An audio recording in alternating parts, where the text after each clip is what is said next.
Thank you, sir. Before we move on to the next segment, a housekeeping announcement about tea. Due to the interest of time, we won't have a formal break for tea, but tea is currently being served outside, so you are invited to go out, serve yourself, and come back in whilst we carry on with the program, so hopefully you won't miss much. And with that, we'll go on to the second or the penultimate plenary. This is on undilatable lesions. Again, something very commonly encountered in our practice, probably due to use of reusing balloons. The speaker is Dr. Rustam Dautov from Brisbane, Australia. He's a very eminent cardiologist who will be talking on this topic today. And the panel locally will be chaired by Dr. Jagat Herath and Dr. Ajanta Rajapaksa, Senior Consultant Cardiologist, and Dr. Naushad Ali and Dr. Chamar Ratnayaka. Good afternoon. So the next lecture will be on management of undilatable lesions by Dr. Rustam Dautov. He's MD PhD. He's an interventional cardiologist with a special interest in CTOs and complex coronary interventions. He's working at the Heart and Lung Institute, Prince Charles Hospital, and also senior lecturer, University of Queensland, Australia. Over to you, Dr. Dautov. Thank you very much for the invitation. I hope you had a very good conference so far. I'll talk today about management of uncrossable and undilatable lesions. Obviously, in different geographies, different equipments available, but I will just tell about our personal experience. So PCI usually in different scenarios means wire across lesion, balloon stent, and next case. But sometimes wire across lesion followed by device uncrossable situations, or even undilatable, balloon undilatable situations. And quite often calcium is the problem. In this schematic, you can see the wire across the mid-right. And in these situations, when we do CTO, for example, up to 9% of CTO lesions become uncrossable with microcatheters or devices. So we say, don't say hop until you jump over. And what to do? The techniques divide into the two main groups: techniques to increase guide catheter support and techniques to modify the lesion. Guide catheter support means usually supportive guide. We'll talk about this: radial versus femoral, use of guide extensions, anchoring balloons in the branches, and techniques to modify the lesion by wedging microcatheter and passing rotowire to the rotablation, use of microballoons, use of special microcatheters, granuloplasty, modified Carlina technique, and laser if it's available. So when we do PCI, complex PCI with right coronary, that usually means AL guide or sometimes even EBU guide. Or when we do left-sided interventions, it's usually EBU, XB, or VODA left. And of course, 8 French gives you 3 times more passive support than 6 French. We know that. So quite often, of course, we do majority nowadays is radial, but there are sometimes subsets of lesions, for example, truly ostial right, where femoral is better, because as you know, with inspirations and respirations, the guide will move away from the ostium, and it doesn't happen with the femoral. Also, 45 centimeter long sheets, my routine practice for the complex PCI, if femoral. Industry now developed a lot of balloons, they're getting better. Now I use a lot of 0.85 wires, micro balloons, and by wedging them, sometimes you can dilate the lesion to allow microcatheter. So this is what I use nowadays, works well. For this technique, you need 7-8 French guide, but you can do also 6 French. Usually it's anchoring diagonal for LAD or circumflex, especially if there is a previous tandem or conus or RV branch for the right. And then obviously advancing either guide extension or microcatheter with small balloons. Or you can do modification of the lesion with different, again, equipments or techniques, wedging microcatheter and then passing the rotor, especially now we have drive rotor designed by Asahi that's really allows to cross the lesions well, and then doing rotor will solve usually the problem. This is a case that I did late in the evening with CTCA suggesting blocked right and LAD. As you can see here, I hope my videos project well with internet. There is a CT of the LAD for later. And at this stage, I decided just to deal with the right occlusion. And I call this a story about choosing incorrect guide. You see, I went with 6 French. So I decided to do a brief attempt, if it doesn't work, to bring them properly on the CTO list. Feel the XTR crossed. And then I tried with different methods, with microcatheters, with microballoons, nothing would go. Obviously, if I chose the correct guide, in this case, probably AL, then the situation would be probably solved much earlier. So principle number 1 is obviously choosing the correct guide. Here you can see anchoring also didn't work. And eventually I was able to wedge microcatheter and pass the rotor wire and perform rotor ablation. Single run allowed to deliver balloons and solve the lesion. And reading case reports, I decided to show this here also because it's for fellows conference. Attending complex PCI conferences, attending complication conferences, very important. I read this report about doing rotor on RG3 wire. And in this case, where kind of you can see very tortuous right, very calcified, I did a lot of things. It was AL guide. It was guide extension, microcatheters, etc. Nothing worked. And eventually I was able to drill through RG3 because it's 0.10 and was able to do 125 rotor. That allowed me to put a proper rotor wire and do 1.5 rotor, and then stand with IVUS guidance. And here I show the equipment used in this. Obviously, again, it may not be available everywhere, but it shows that the calcium brings a lot of complexity to the case. And as you can see, it went for 3 hours and a lot of equipment was used. And industry obviously also follows us with new tools. This is special screw type microcatheters. There is a manual rotor. The whole idea of this obviously to bring a rotor wire and do rotor ablation. Laser is becoming also available now in Australia. We don't have it yet. But it also allows, one of the indications is when wire across is to create a channel, because you can do it on any 0.14 wire. Granuloplasty is very cheap technique where you insert small microballoon and just intentionally burst it.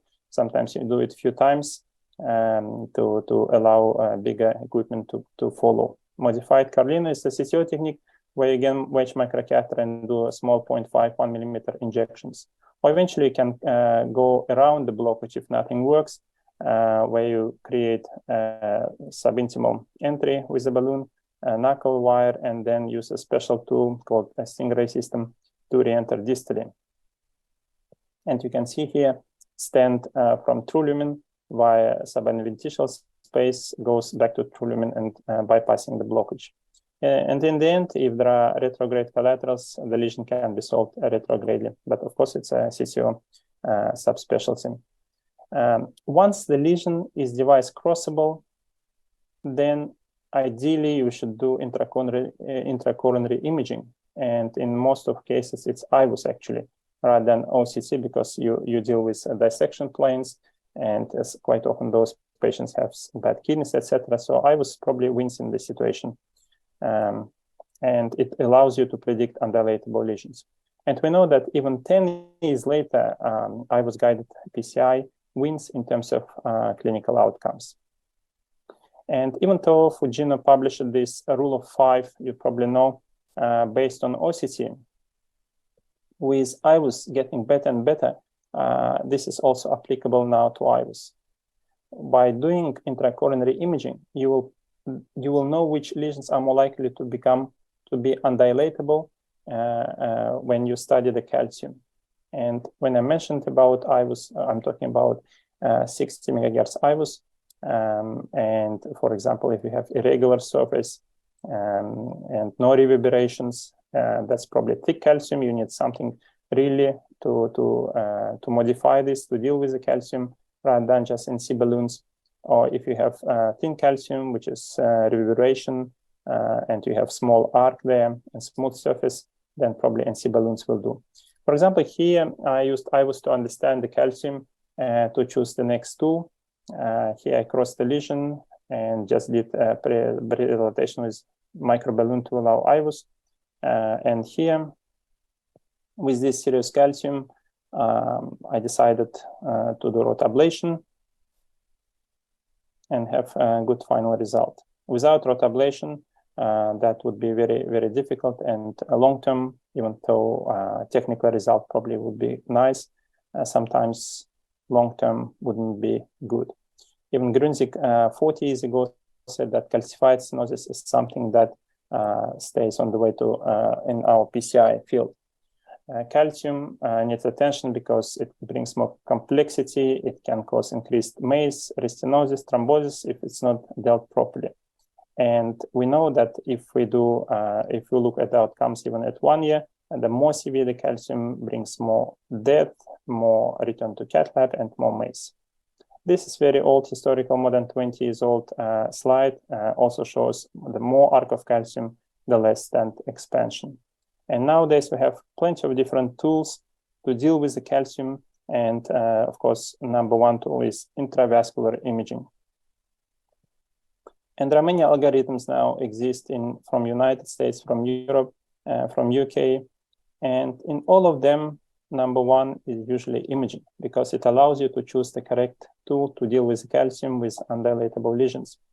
And this, I like this case. This is from my first year after fellowship, after I came from Canada, about undilatable stenosis. So this patient presented with non-STEMI and had almost 3 pages of different equipment used by my colleagues.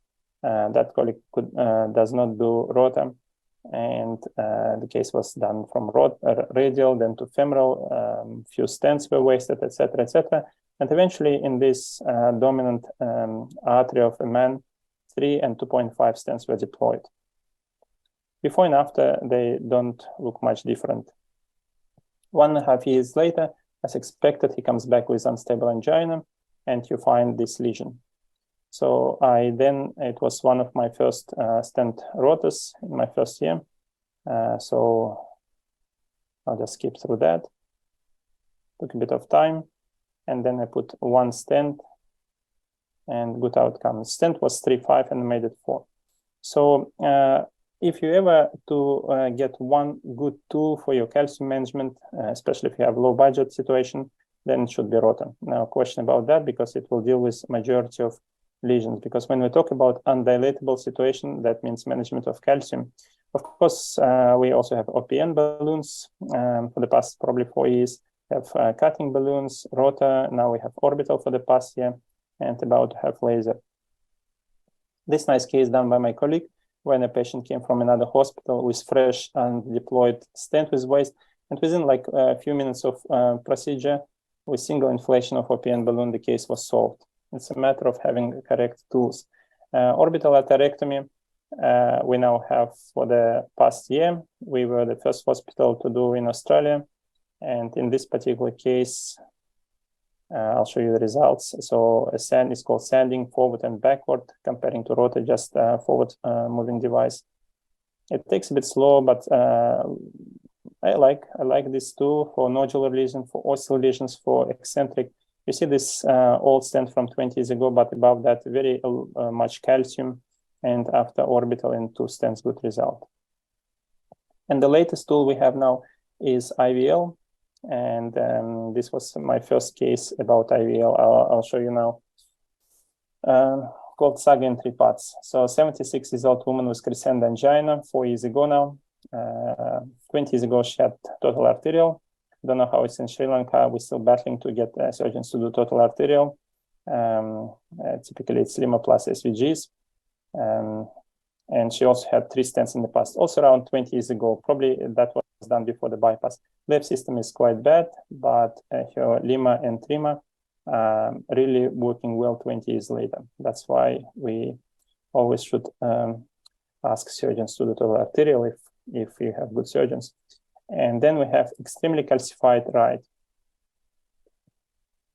And there are 3 stents, very short stents in different parts of the right, mixed with the calcium. So I decided to do ad hoc PCI with femoral approach, AL075, 7 French, multiple balloon inflations. I did OPN at high pressure.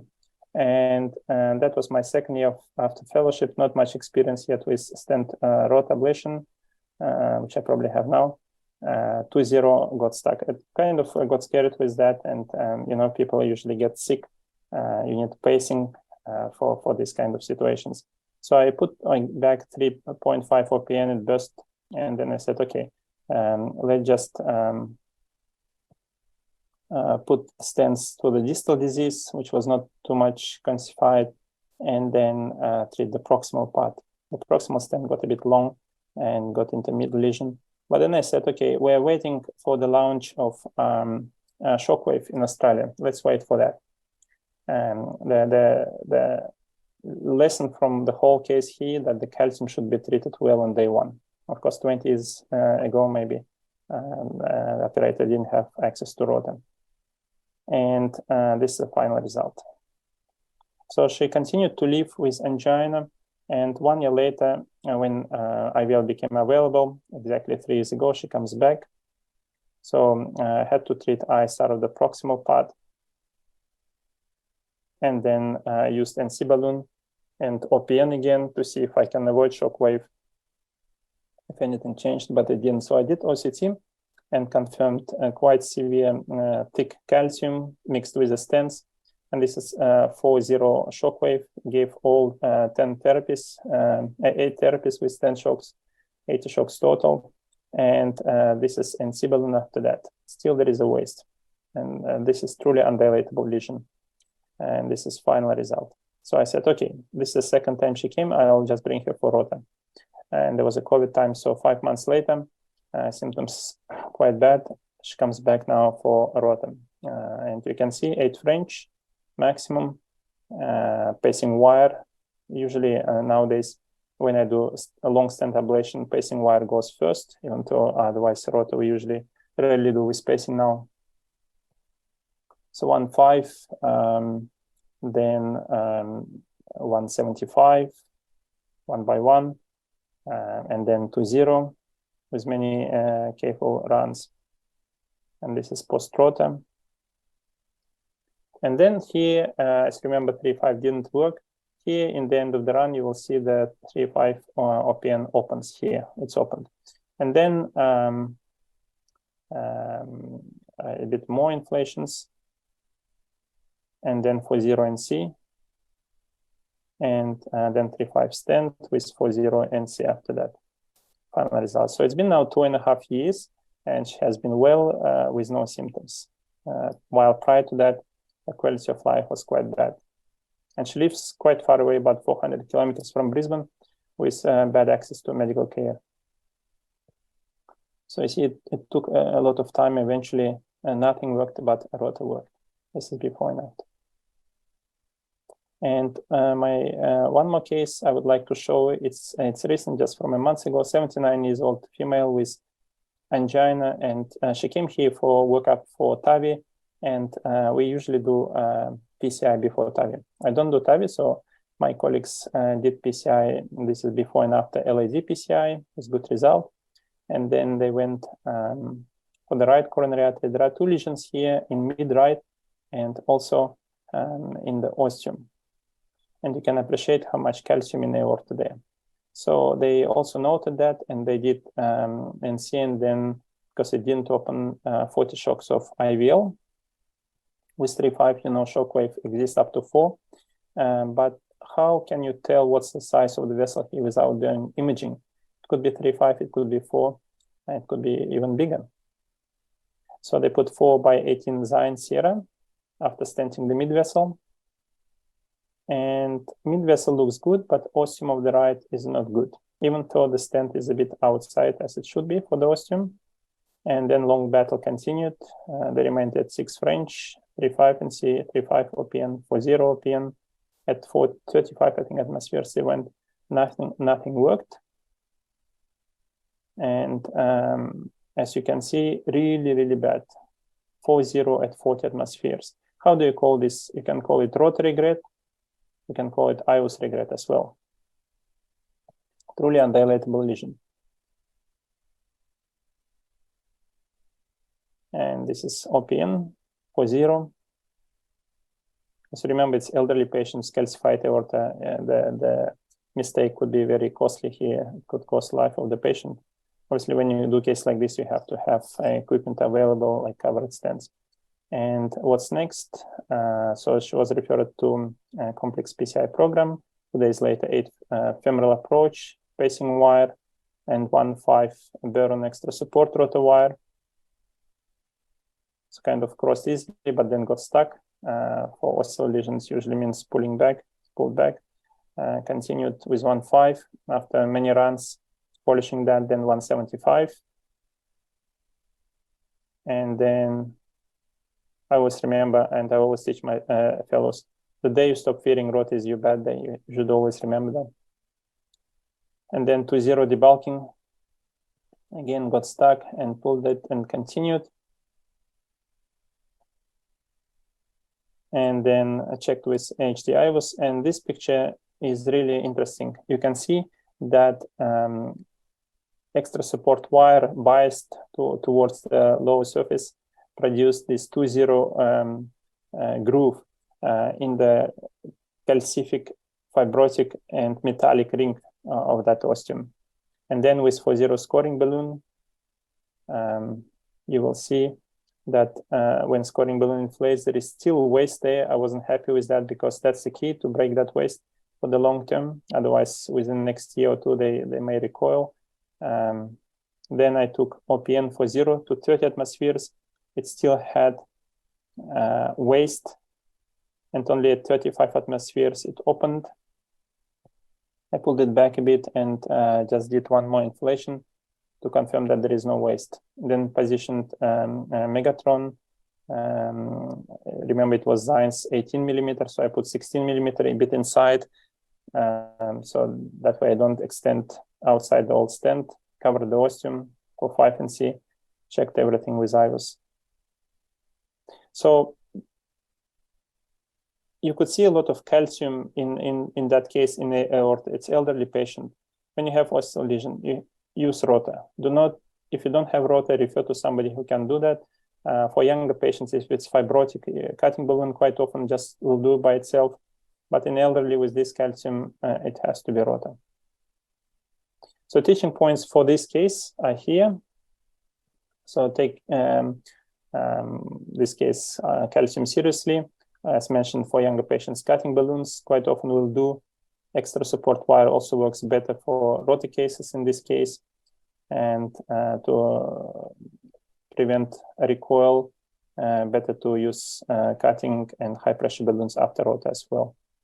This is my take-home messages in the end. So once again, if you have one tool to choose for undilatable calcific lesions, it's rota. Not even cutting balloons or OPN if you have to choose only one.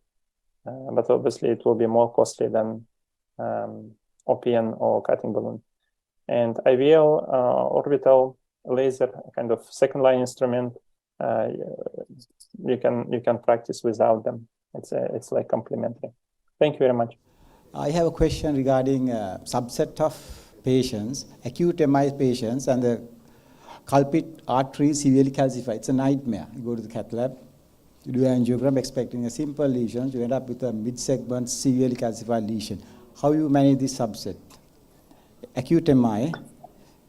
Yes. If the thrombus burden is not significant, then if routine NC balloons or PN balloons do not work, I do rota ablation, a couple passes, then finish the case routinely with imaging. But if there is a large thrombus burden, there is always possibility maybe do thrombus aspiration, put on medications for 48, 72 hours and then bring back for rotablation.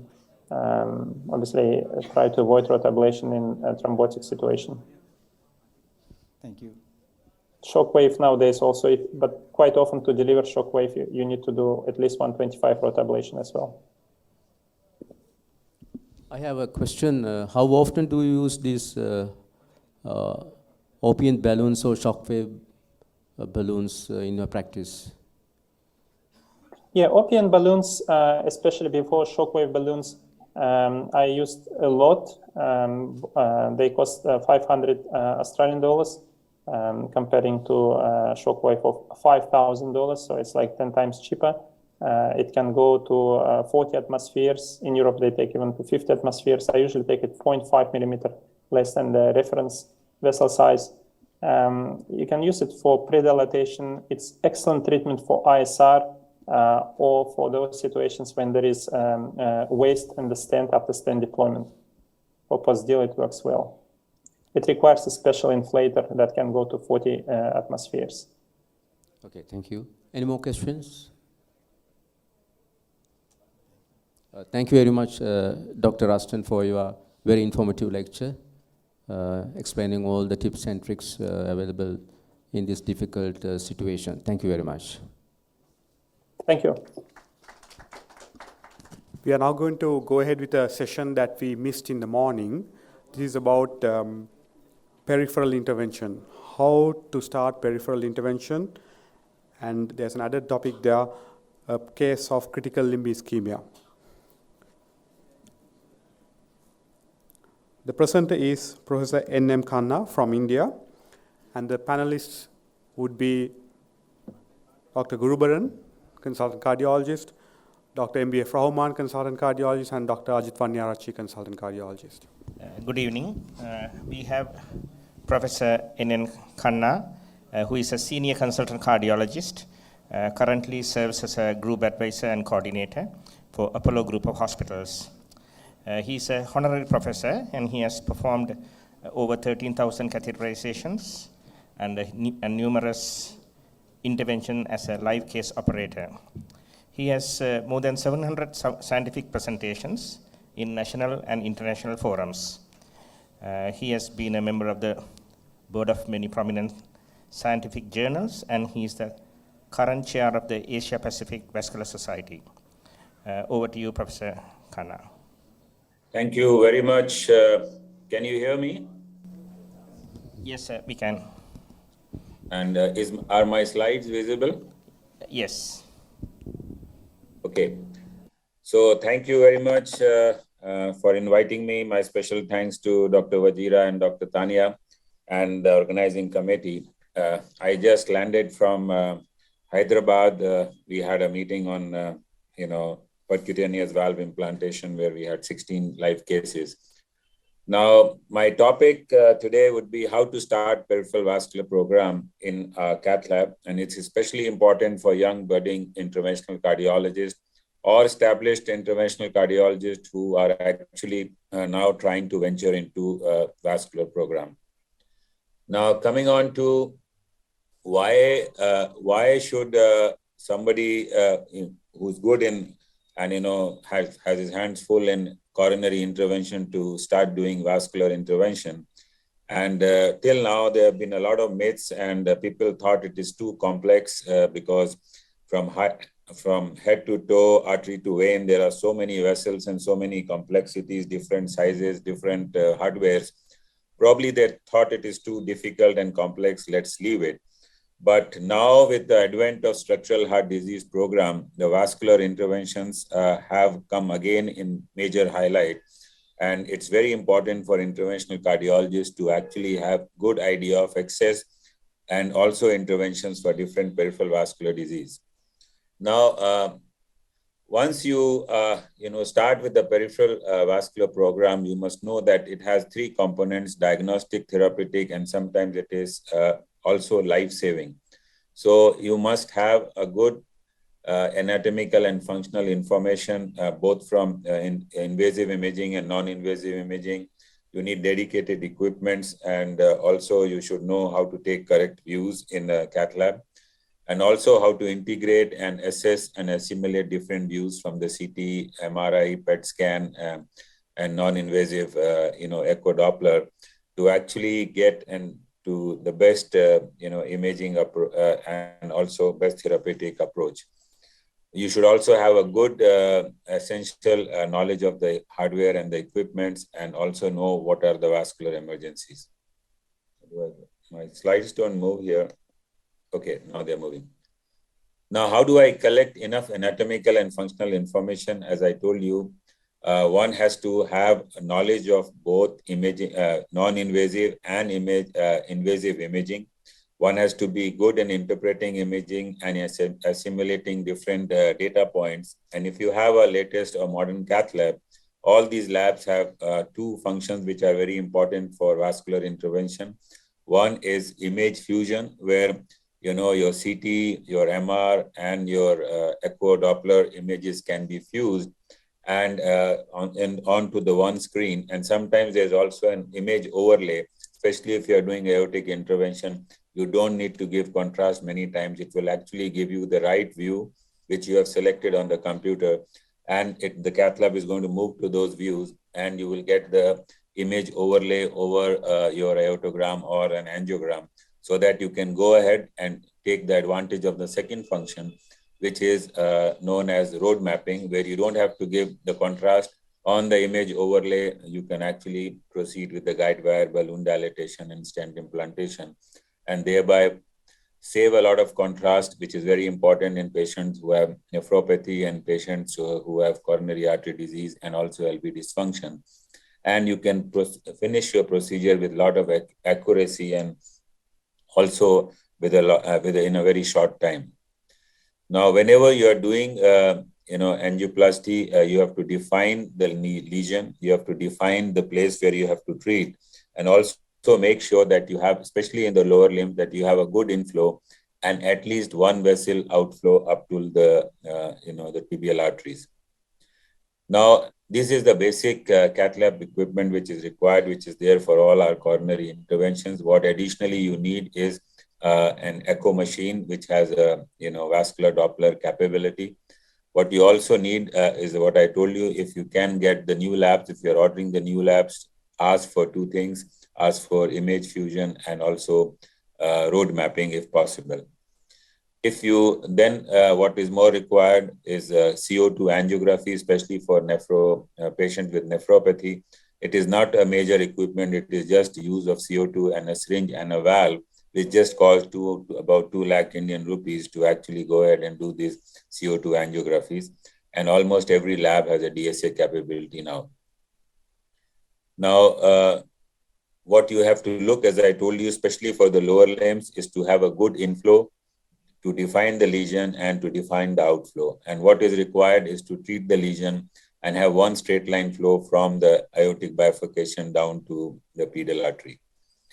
Now, what are the access points? This is also very interesting. Unlike coronaries, where you just have, femoral and radial, here we have to intervene by a lot of approaches.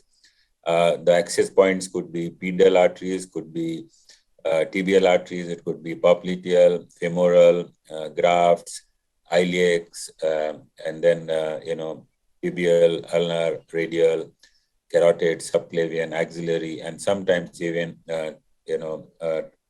venous approach with a septal puncture. So there are a lot of approaches, and you must know how to deal with each arterial access. And also the training should involve in doing a good antegrade arterial puncture for the lower limbs and also in vascular closure devices.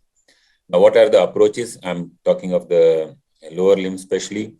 You may have an antegrade approach, you may have a retrograde approach, and a retrograde crossover approach. So these are the normal approaches to treat lesions. Most important thing in doing a lower limb intervention or a peripheral intervention is to have a good access, that your puncture has to be at the right place, the access has to be good, it has to be under fluoroscopy or under ultrasound guidance. Normally, if you're taking a femoral access, it has to be in the middle, 1/3 above the femoral head. And you should also target, do an ultrasound and target areas of puncture which can be closed by a ProGlide or an AngioSeal. Now, especially if you're doing antegrade puncture, the positioning of the patient is very important. Either you can have, if you're standing on the right side, you can have the patient's head towards the leg side of the table, or you can go and do it from the other side, depending whether you are a right-handed person or a left-handed person. And your gantry and the C-arm should be able to move and sort of cover from toe to head. Now, antegrade punctures is what is very important to learn.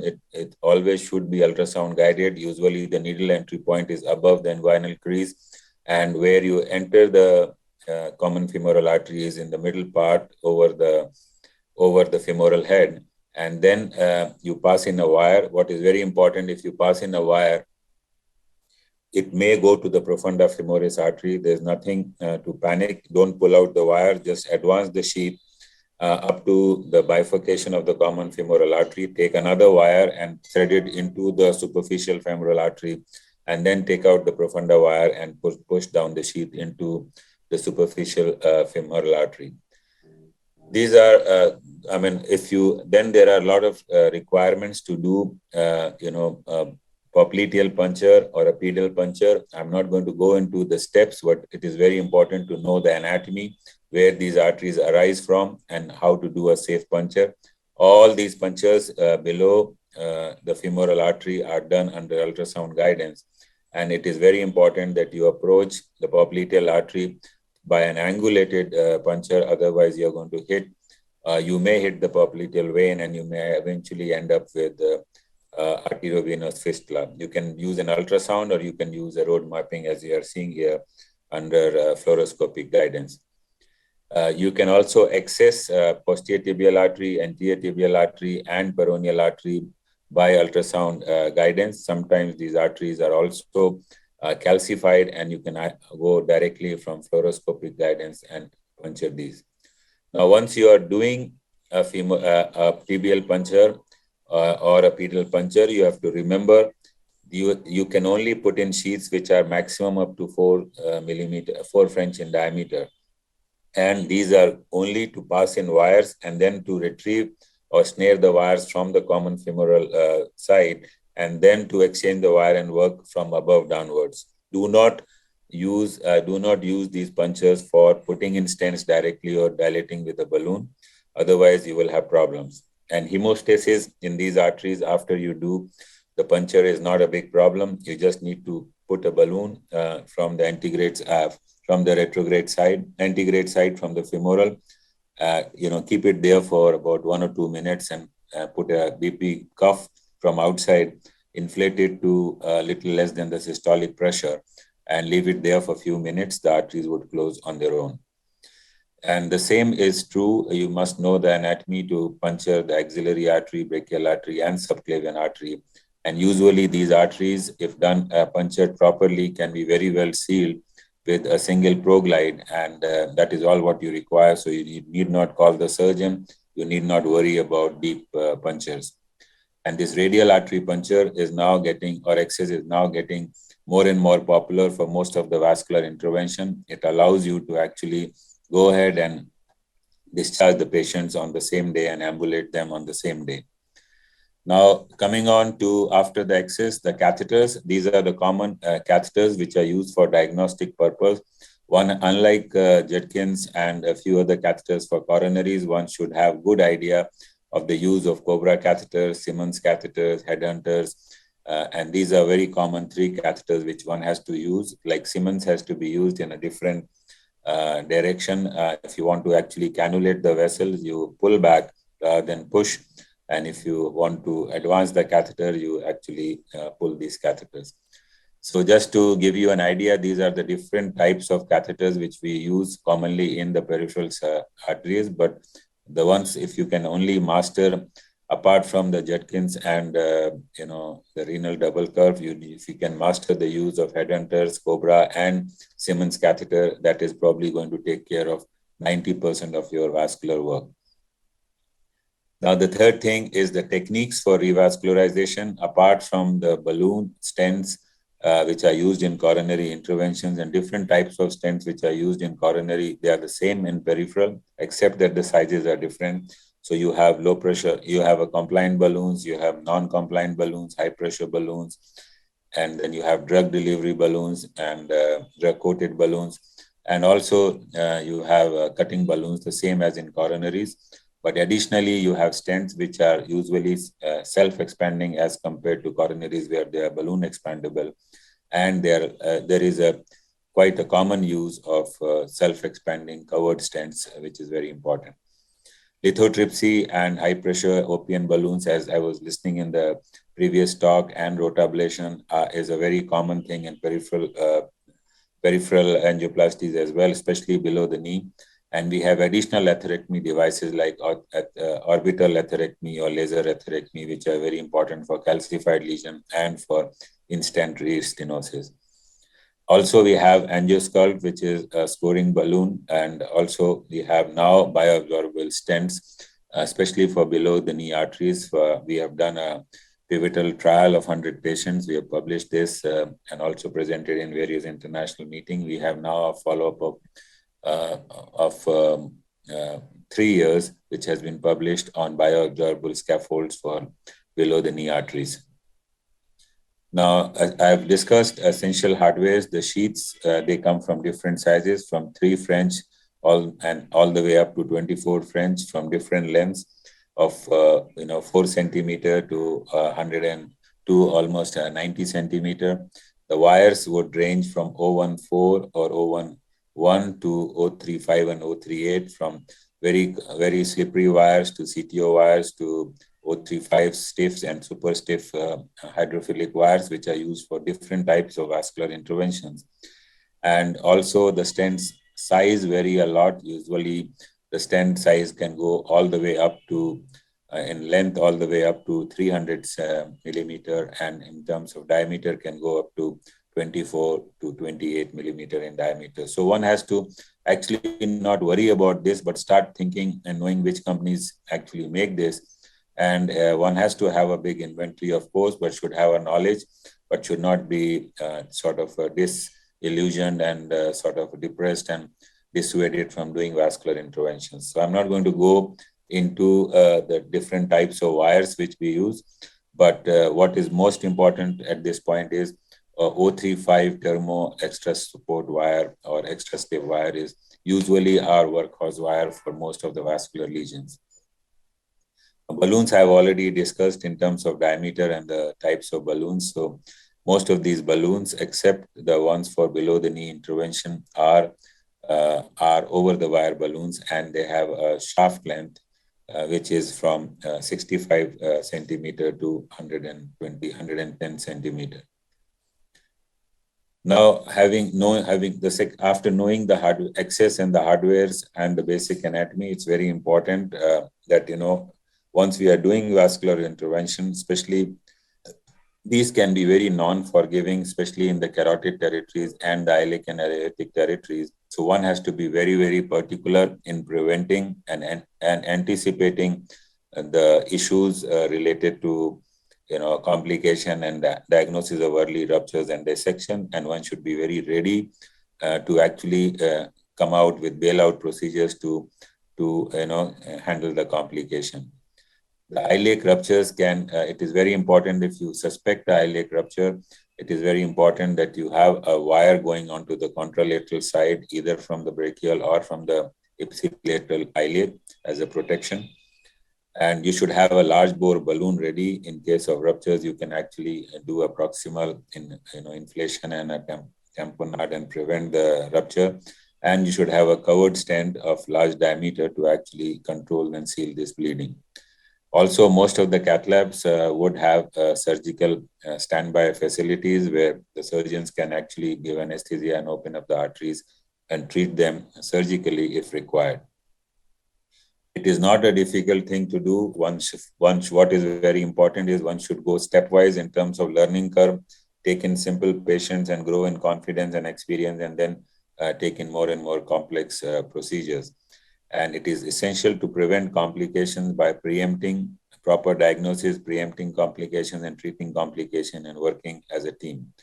Why it is important to become a peripheral interventionist apart from being a good coronary interventionist, as I told you, Now the use of large bore devices is becoming more common, especially after the advent of structural heart program, which is being adapted by most and more centers all across the world.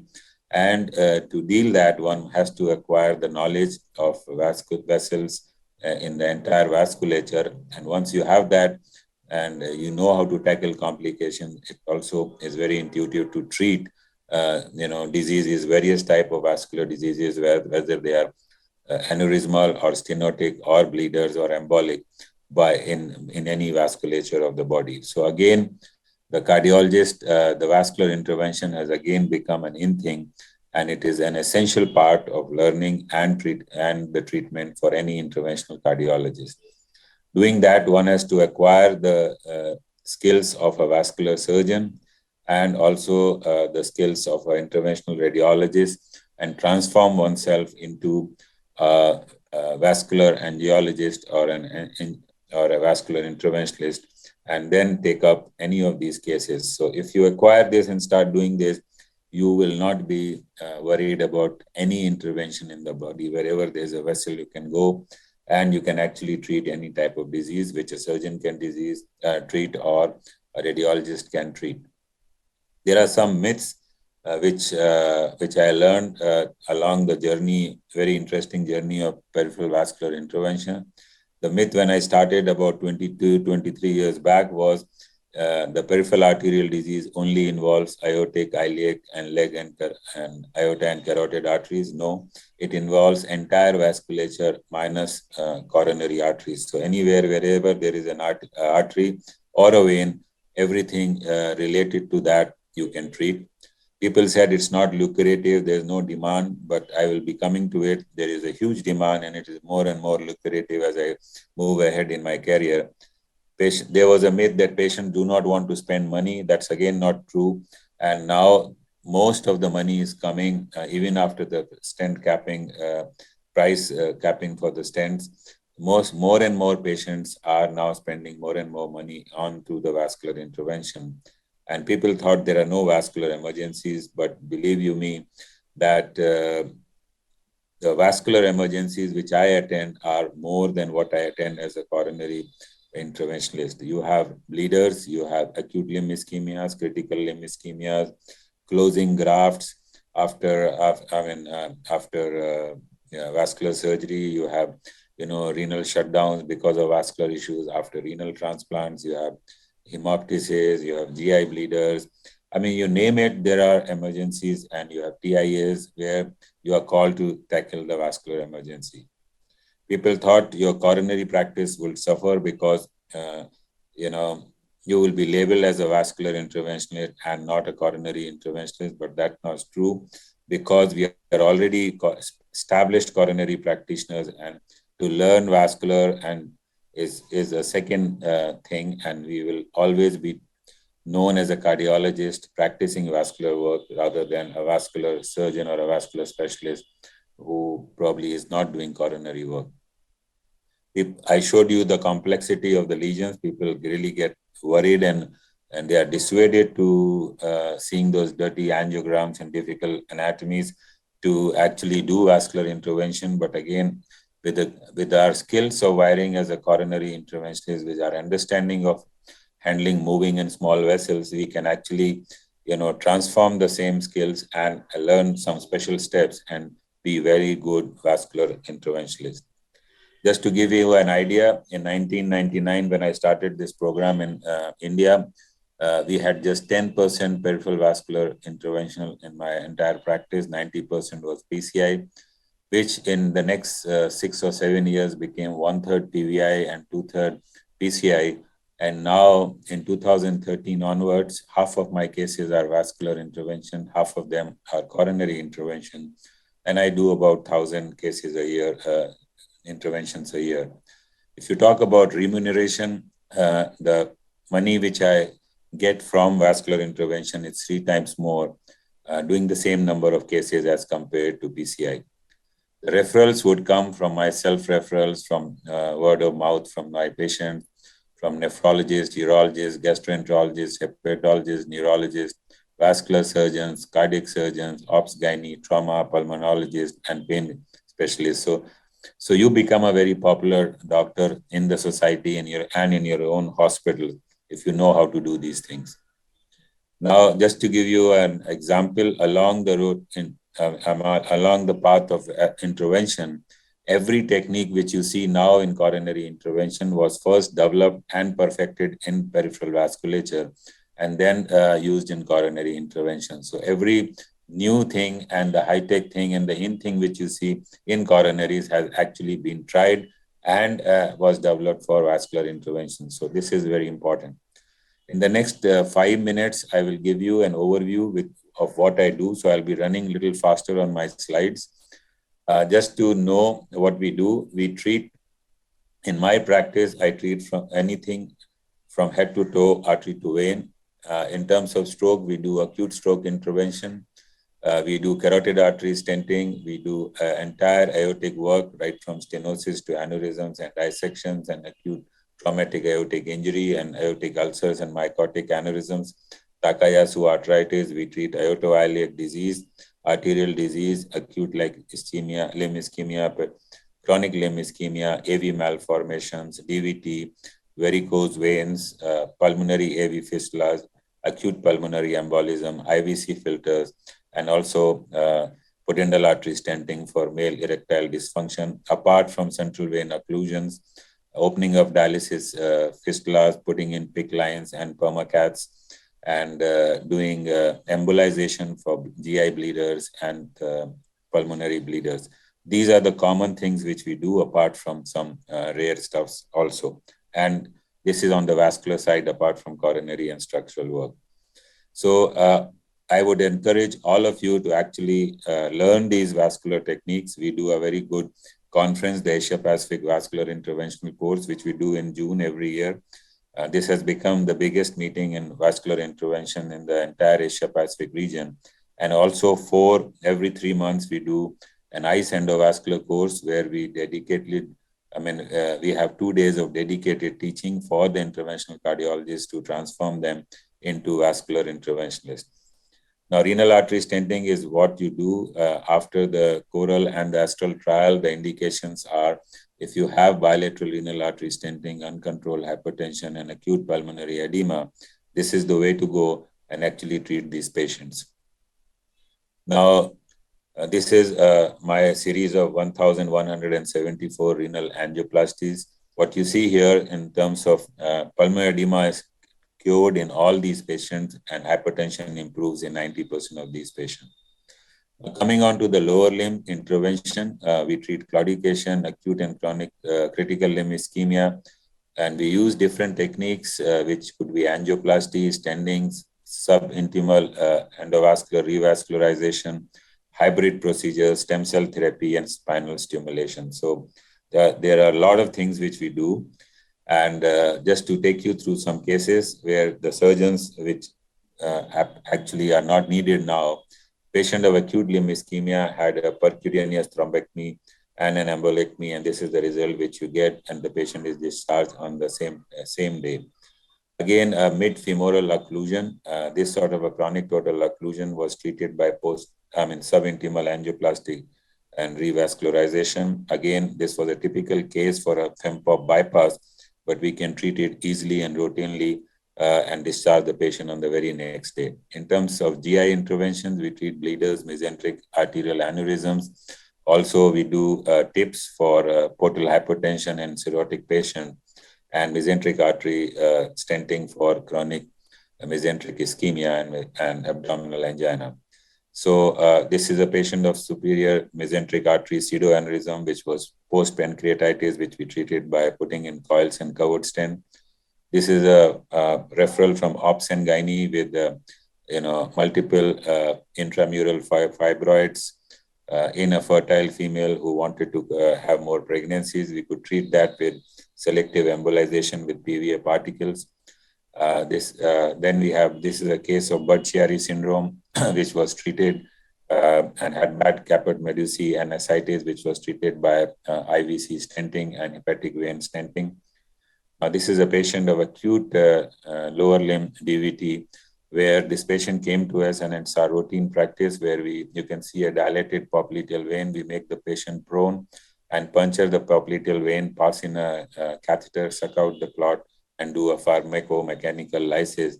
And these patients are free of thrombus within 24 hours, and they hardly suffer from post thrombotic syndromes in DVT. Again, we have the largest series in the world of varicose vein, treating them by endovenous laser therapy or glue therapy or sclerotherapy and sometimes radiofrequency ablation. These are some pre and post results. We have actually now pioneered a lot of new techniques in laser and endovenous lasers, and this is one of our centers where I am also a professor in. This is the biggest center in cardiovascular training in the state of Uttar Pradesh, where we are doing about 60 interventions a day. So we are treating now the surgeons how to do, laser, ablation for varicose veins. On the pulmonary side, I told you a lot of bronchial bleeders, which are a very common thing after destroyed lung and tuberculosis. And the neurologists would send patients for acute strokes and TIAs, where we do carotid angioplasty and intracranial angioplasties and thrombectomies. This is my personal experience of 288 patients and 293 carotid stentings. And we have used cerebral protection in most of these patients. Now, aortic aneurysms, dissections are what we do routinely. And apart from doing the routine aortic EVARs and EVARs, we have now gone into more complex procedures of hybrid revascularization in complex aortic aneurysms, which are involving the arch vessels or mesenteric vessels. So we are doing where we are debranching surgically and putting in stent across, or we are doing fenestrated or chimney grafts, or sometimes even in situ fenestration and multi-layer flow modulators in these patients. This is a prototype of one of our patient bilateral renal artery stenosis. This patient had this patient had also coronary artery disease and arch aneurysm, which we treated by endovascular graft, coronary stenting, and bilateral renal artery stenting. These are our series of 289, and now it's actually, this was a published series, now it's actually 430 endografts for aortic aneurysms and dissections with a mean follow-up of 2 years. And only 27 patients had an endoleak which required, and only 3 of them required a surgical correction. Rest of them were treated by a second procedure. So I will, giving you this overview, I'll just end here.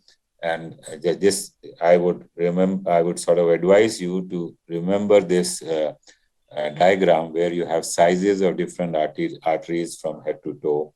These are the standard sizes in our standard South Asian population, and with an average height of 5.6 feet.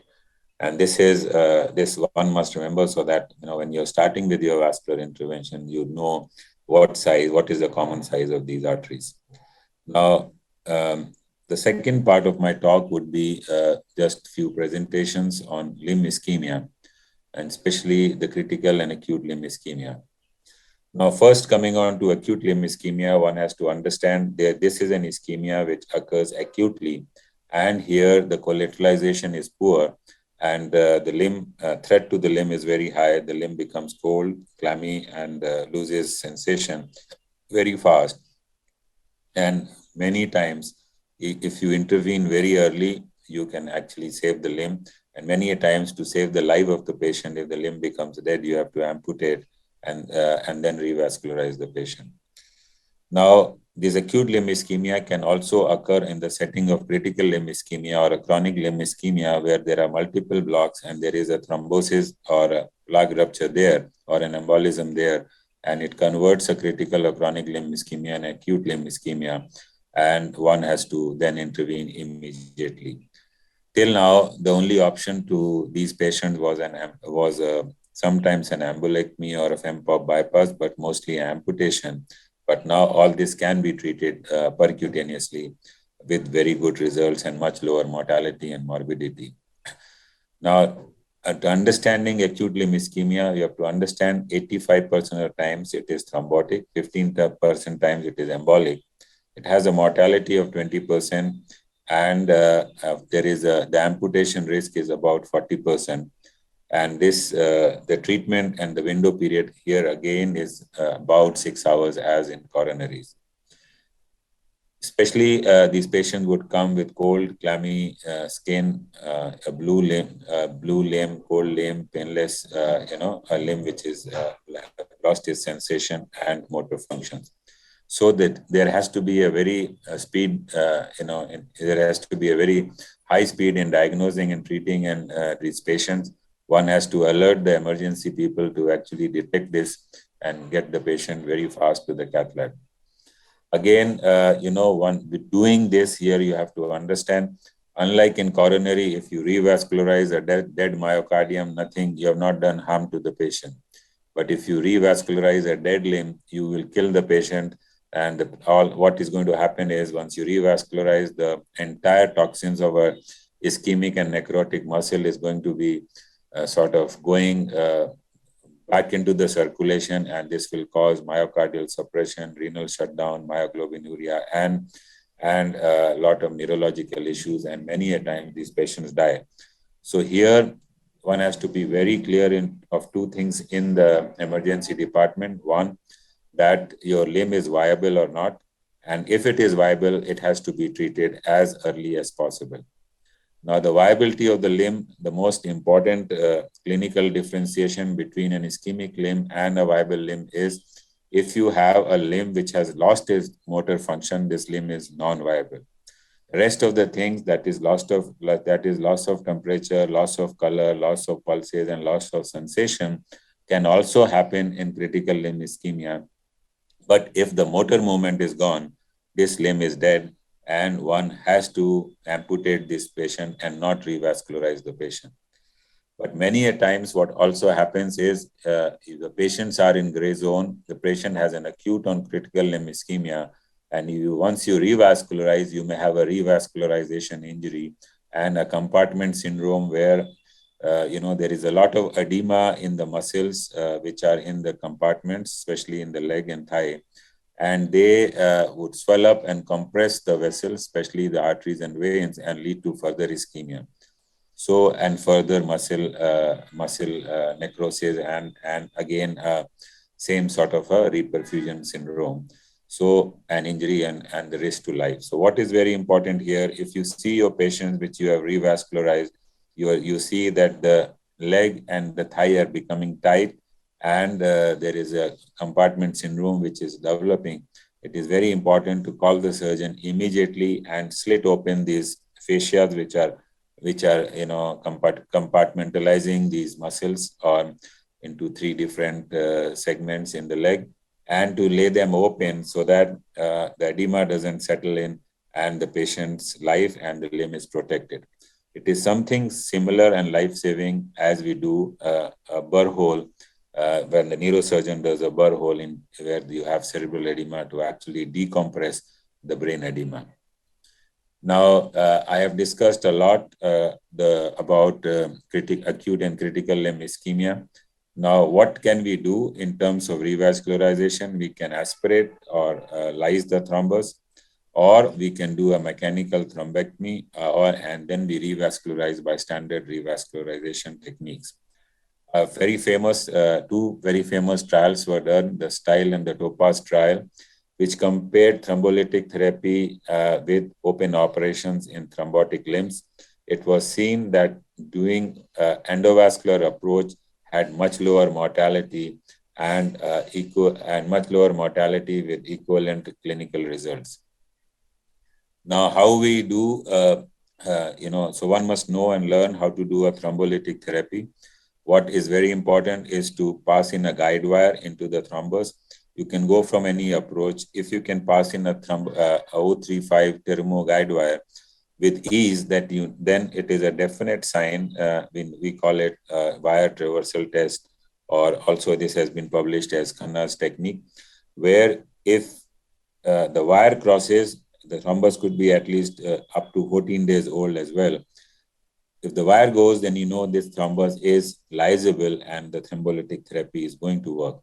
Now, once you get a wire, you make multiple side holes into a small pigtail, into a small multi-purpose 4 French catheter, and every 1 or 2 centimeter apart, and then connect it with a tissue plasminogen activator infusion or a urokinase infusion at a rate of 1 to 2 milligram per minute or at a rate of 4,000 units per minute, and drip it for 14 hours or 20 hours. What you will see is the clot will lyse and the arteries are going to appear.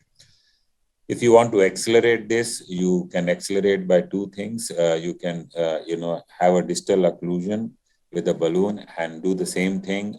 You can give a power spray of tissue plasminogen activator or a urokinase, or you can take an ultrasonic wire and actually macerate this clot with an ultrasonic energy. So what it is going to do is going to disintegrate the fibrin, create more surface area. Then you infuse TPA. It takes much shorter time to actually lyse these clots, and then you can aspirate with the help of dedicated aspiration machines. What is seen, if you have longer lengths of thrombus, you have, the lower the efficacy of these thrombolytic agents and thrombosuction techniques. What you see here is these are the cases where you see a pre-intervention and post-intervention procedures. I'll explain this to you. 1 second.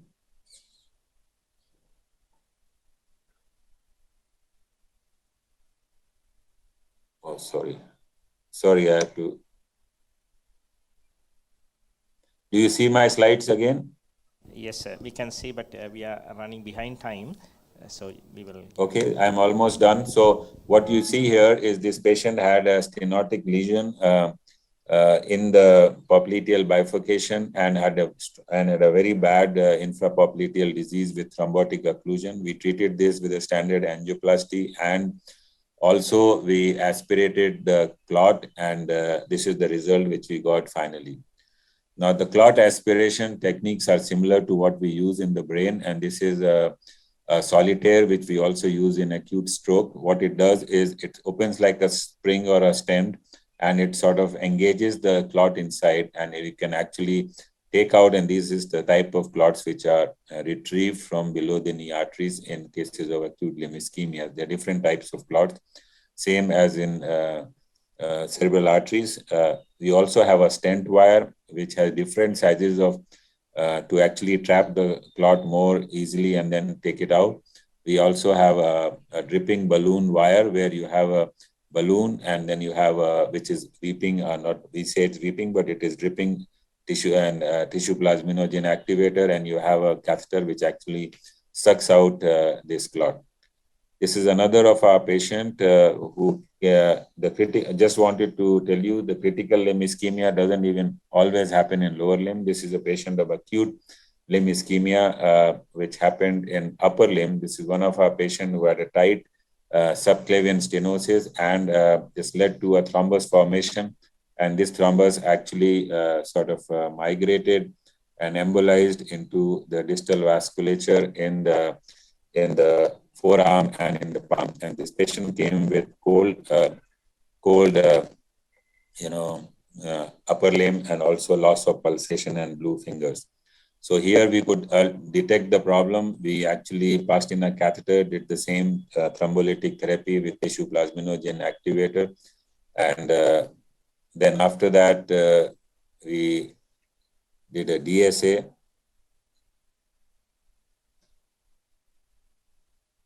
This is the DSA picture, where you can actually see the improvement in the vasculature, in the perfusion of the digits. And we continued this in the next day, and what we found that this kept on improving. And after that, we came back and we finished the procedure by doing a stent to the subclavian artery and treating the primary cause. So this was a plaque rupture in the subclavian artery, proximal part, which actually led to atheroembolic and thromboembolic upper limb ischemia. This is another patient. I'm not going to go in detail. This is a patient with axillofem bypass graft, and this graft got occluded, and we did a lysis through the graft. And what you can see is good patency of the graft after doing a 24-hour lysis with tissue plasminogen activator. So what is new now is, again, what I told you. If you can put an ultrasound wire and actually break it with the vibration of ultrasound, you can actually, this is, if you see this picture, this is without ultrasound energy, this is with ultrasound energy. And once you lyse this, you actually break these fibrin clots very easily. So I would stop here because of the paucity of time. I hope I have given you an overview of vascular intervention, how to start, what are some basic tenets to start it, and shown you some cases of critical and acute limb ischemia.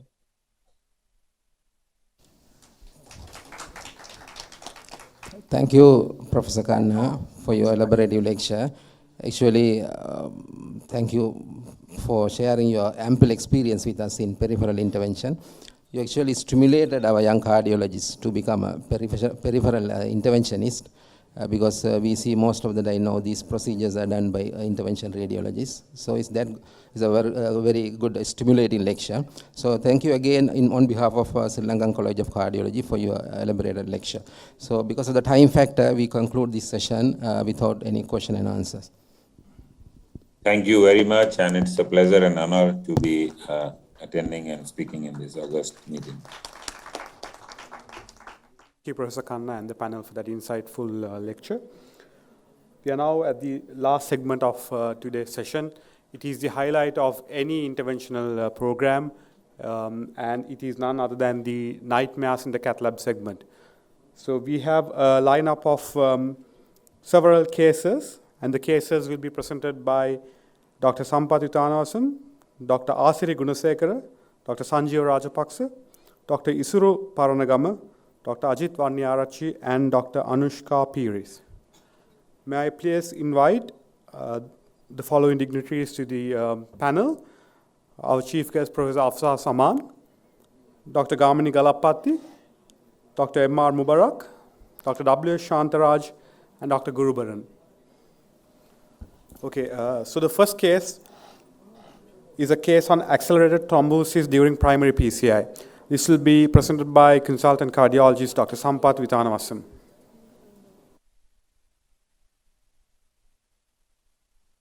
Good evening, dear colleagues. I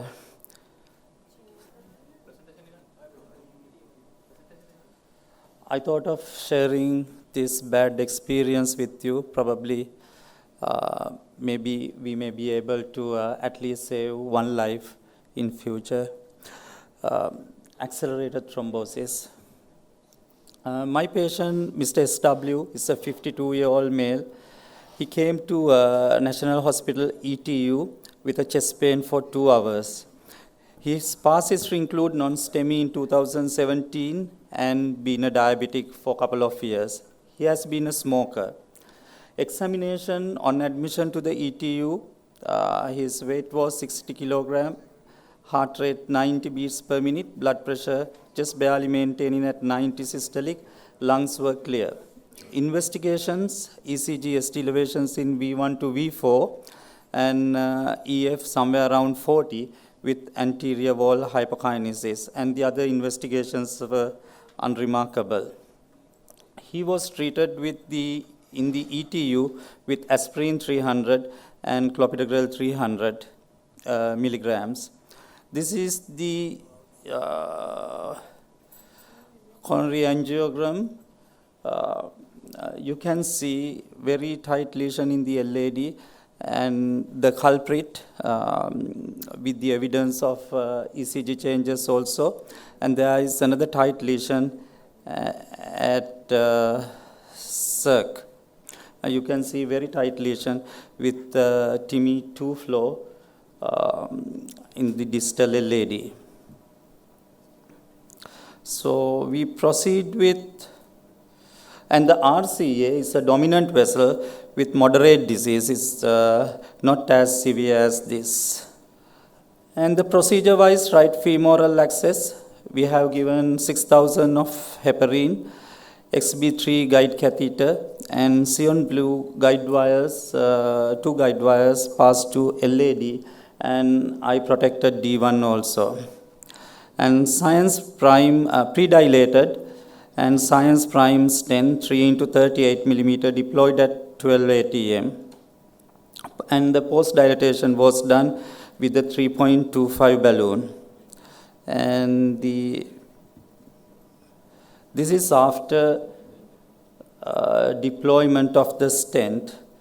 And the patient was relatively pain-free by this time, and the hemodynamics was stable.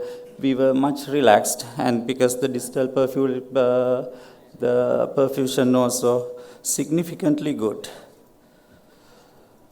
Couple of minutes later, the patient started to complain of chest pain.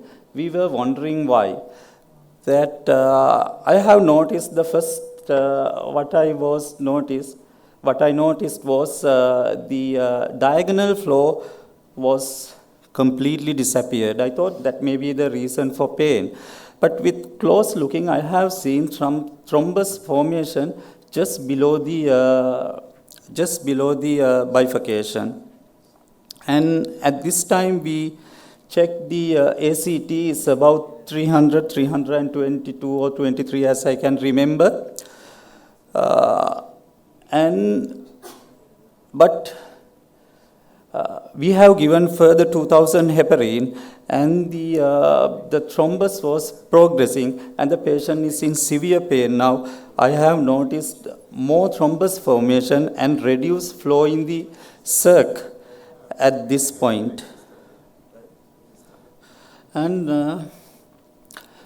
by that time, ACT was 322.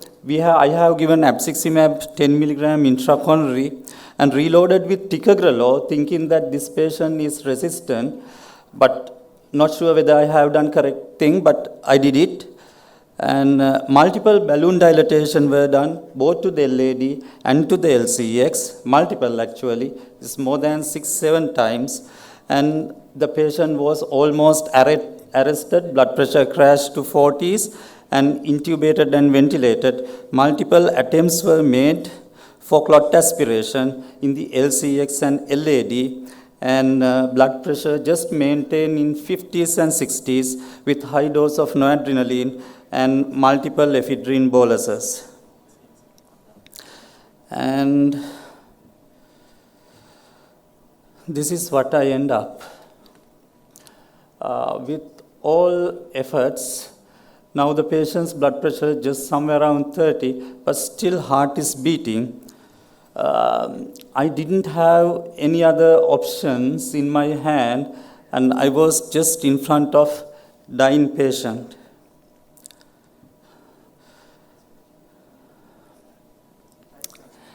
I didn't aware what to do, but some other way, I thought, however, I'm losing this patient. I had aspiration catheter in LAD. I asked them to bring tenecteplase. I gave tenecteplase. I wanted to give half dose. I didn't aware, actually speaking, I didn't aware what the tenecteplase intracoronary dose at that time. I asked them to give 15 milligram, and I wanted to give 7.5 to LAD and 7.5 to LCX. But inadvertently, I have given all 15 milligram to the LAD. And then I thought, no other option for me. I got the other 15 milligram of the tenecteplase. I delivered it to the mid-LCX through the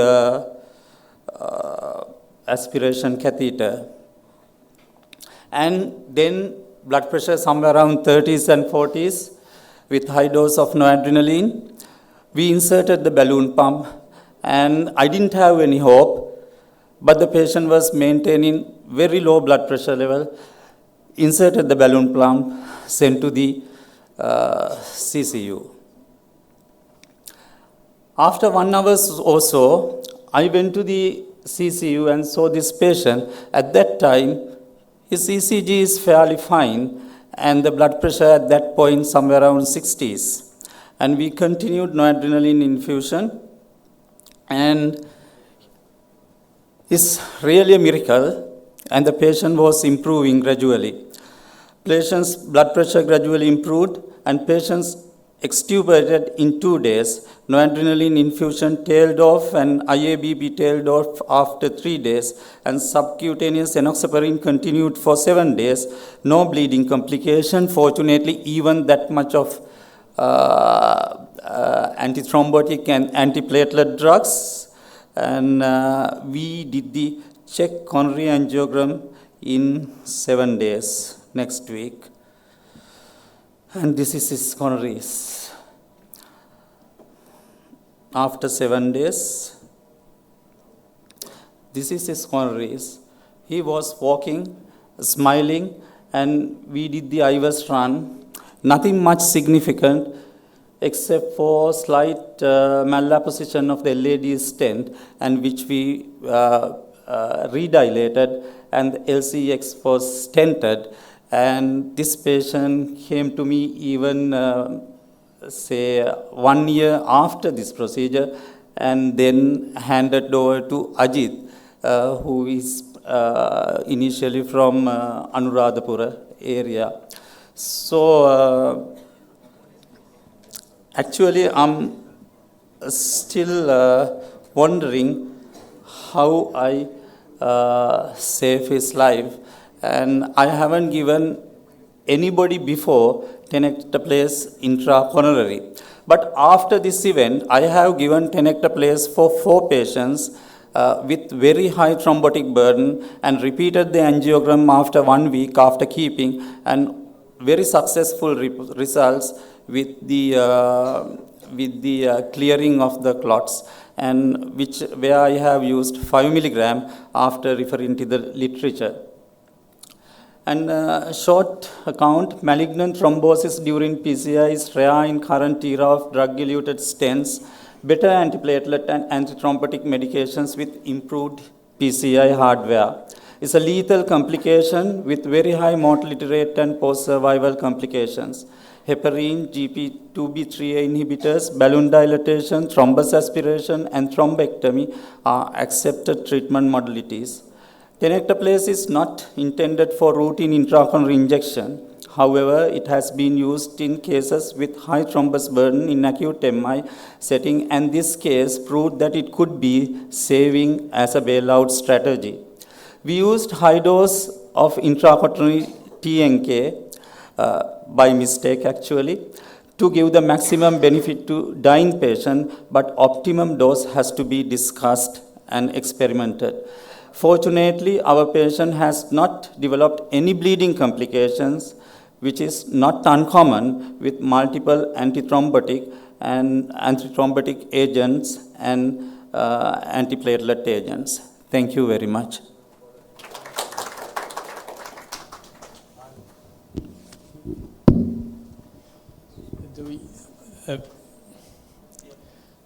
Have you thought about the mechanism for why you got the thrombus in the first place? Why do you think that happened? No, I still couldn't work out what it was, because the procedure-wise is uncomplicated. Yeah. And even the IVAS that we have done 1 week later, I couldn't find anything, say malabsorption or any other cause for.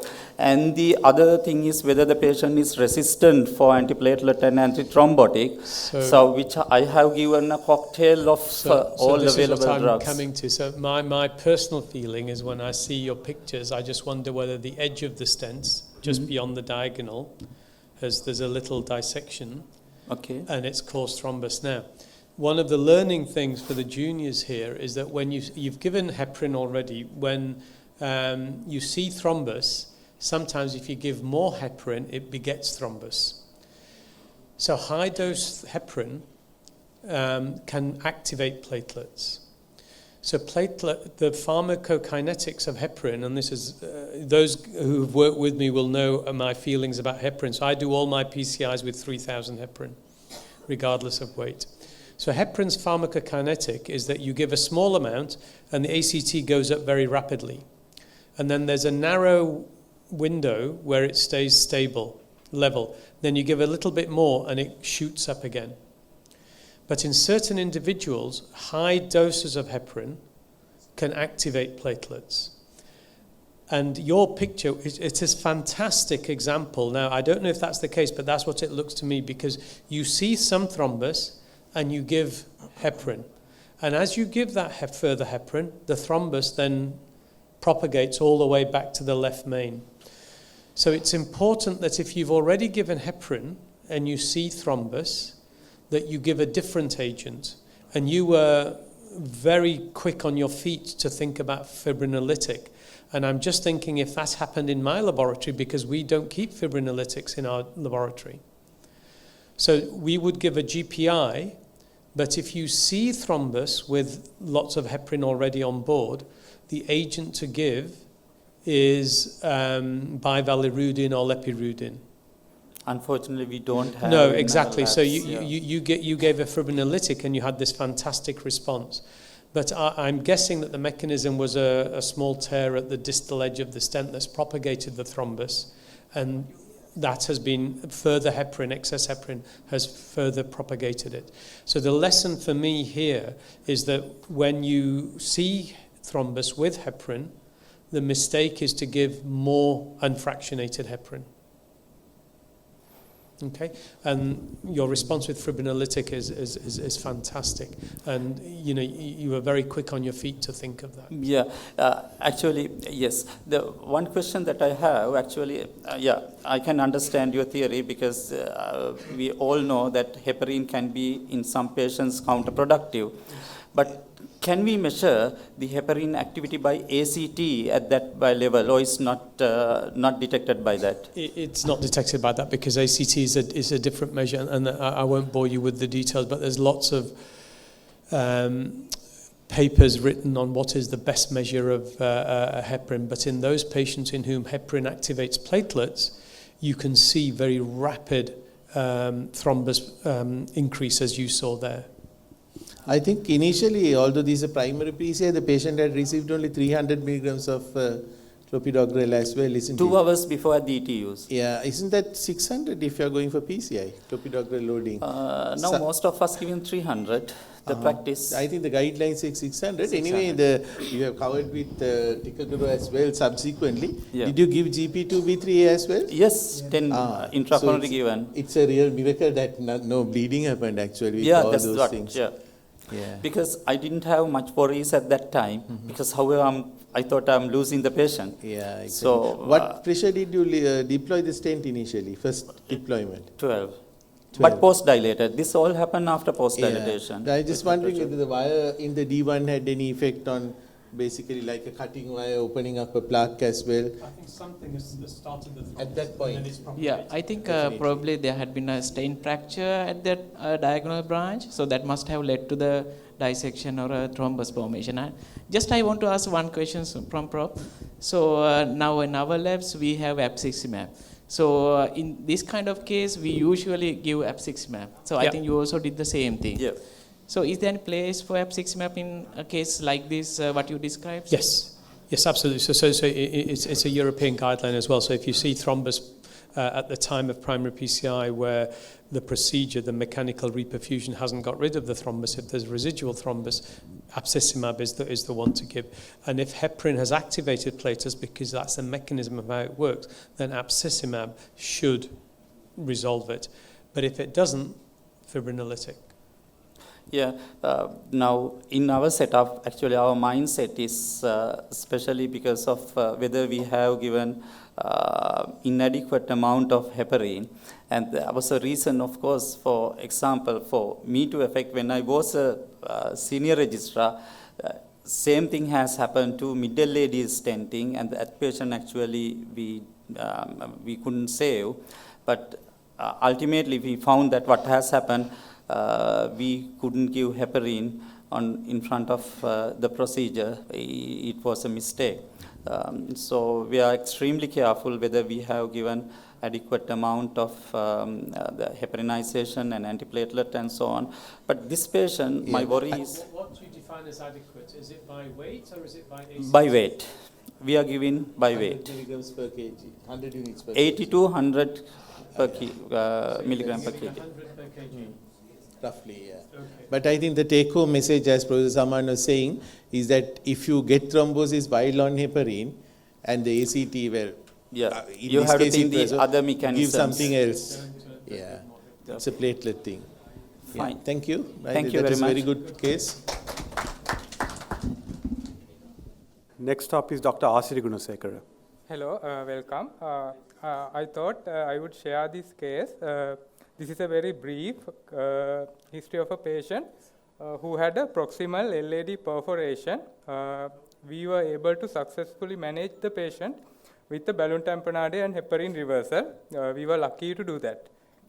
So, patient's history is she was 74 years old, had admitted for a routine PCI and stenting of RCA. There was a history of anterior STEMI 1 year back, which was treated with the PCI and stenting of proximal LAD. At that time, post-dilatation was not done due to slow coronary flow. And patient initially underwent a coronary angiogram first, diagnostic angiogram via radial access, and we used a 5 French Tiger. Coronary angiogram showed following findings. LAD stent showed a severe tight in-stent restenosis in the previous proximal LAD stent, and stent was not adequately expanded. RCA was a codominant vessel. There was proximal and mid-vessel tight stenosis, and we noticed significant pressure dampening with RCA engagement. So these are the images. So as you can see, there is a tight restenosis of LAD stent, as well as you will see later, LAD stent is not sufficiently expanded. So we changed our plan of management, and we decided to post-dilate the previous LAD stent first, followed by PCI and stenting of proximal and mid-RCA. So we initiated the procedure with the XP3 guiding catheter. We used a Sion Blue guide wire, and we dilated the LAD stent. Initial stent was 275/28 Science Prime stent. So we used a 3/8 NC balloon, and distal edge we dilated around 16 atmospheres. Proximal part of the stent we went up to 28, gradually increased because the stent did not easily give up. So as you can see here, the stent was not expanded during the previous primary PCI procedure. However, the problem was just after next coronary angiogram showed the LAD perforation within the stent area at the distal edge. So, one click. So, okay. So, there is a spurting bleeding into the pericardium. So, what to do next? Yes, sir. And immediate echocardiogram showed a thin pericardial effusion. We already, yeah, you can see here. Yes, thank you. There is spurting bleeding with staining of the pericardium, and immediate bedside echo showed the thin pericardial effusion, and patient, however, was hemodynamically stable. And at this time, we already had the wire inside the LAD, and the NC balloon was in the catheter. So our next step was to advance the NC balloon into the proximal edge of the stent and start a balloon tamponade. So we kept the balloon dilated at 12 atmospheres for around 6 minutes. Patient had a mild chest discomfort. However, that's the only thing she had. We were lucky because of that. So, and she was hemodynamically stable. There were no ECG changes, and follow-up angiograms at 5, 10, and 30 minutes did not reveal a contrast leak. After taking the wire out, we completely reversed heparin as well with protamine, and transthoracic echo again showed the thin pericardial effusion. So these are the follow-up angiograms. So at this point, we would stop, and patient is safe. So with this final angiography results, we stopped the procedure. We did not attempt any further interventions, and patient was kept under close hemodynamic monitoring in CCU for around 48 hours, and she had a minor pericardial effusion which improved gradually, and her ejection fraction was around 50% with mild apical hypokinesia. She was discharged 3 days after the procedure. So thank you.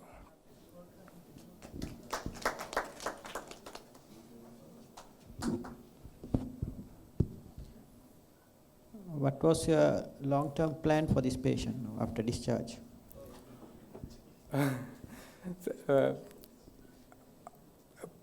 After our discussion with the patient, our feeling was she was 74, and she did not, she wasn't willing for any further interventions, and she opted for medical therapy. So we are waiting to hear from her again. I'm just wondering whether there's a lesson to be learned here about post-dilating old stents. So how long previously was she stented? It's around 8 months. 8 months Yes. after the stenting only you attempted to do the restenosis. And what was the post-dilatation at that time? How? Initial time, we haven't post-dilated. Post-dilated, right, okay. So it's always a risk if there's calcification when you go to over-dilate the stent. So, I mean, it's a good result. I would have probably even considered covered stent at that point inside the other stent. But you don't have covered stent there? We don't know.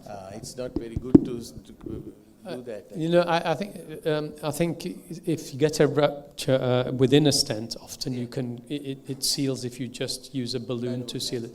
I think if it had been in the native vessel, that would not have sealed. So you would have had to use a covered stent. But he tamponaded it proximally. Yes, that's good. Yeah, no, that's good. Because what happens is that within the stent, it's a jagged tear. It's not a clean tear.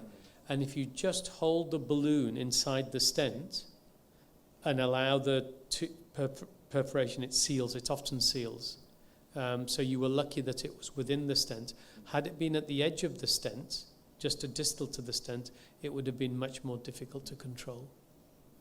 So should we dilate at the ruptured part or proximally? Dilatation, balloon the balloon. tamponade? Yes. It doesn't matter. Because what you're allowing is for the within the stent, the rupture is a jagged mess. If you just reduce the perfusion pressure, it allows that tear to seal behind the stent. Because remember, you've got some neointima there behind the stent. There's more tissue there than there is in a native artery. Yeah, so you were lucky. And I thought initially that staining was in the myocardium, but you do see a puff that's clearing, so I think that will have gone into the pericardium. Yeah. But I think, Prof, I think this is probably the first case. I think the lesion preparation was not good, and that was the reason for under-expansion of a stent. And second thing that I want to highlight here is for a mechanical leak, either a perforation or rupture, reversal of heparin is not a good idea, right? So reversal of heparin won't heal the mechanical leaks. Next, if you get a thrombus, in addition, now keeping the balloon and hardware, either in the catheter. So I think for the registrars, I think the advice is don't reversal the heparin. You address the mechanical perforation. Suppose if it's a distal perforation, then you might, if you have coils, you can put coils or fat embolism or whatever, or even the gel form, you can inject if it's a distal perforation. If it's a perforation like that, you can look for balloon thing, otherwise you have to put a covered stent.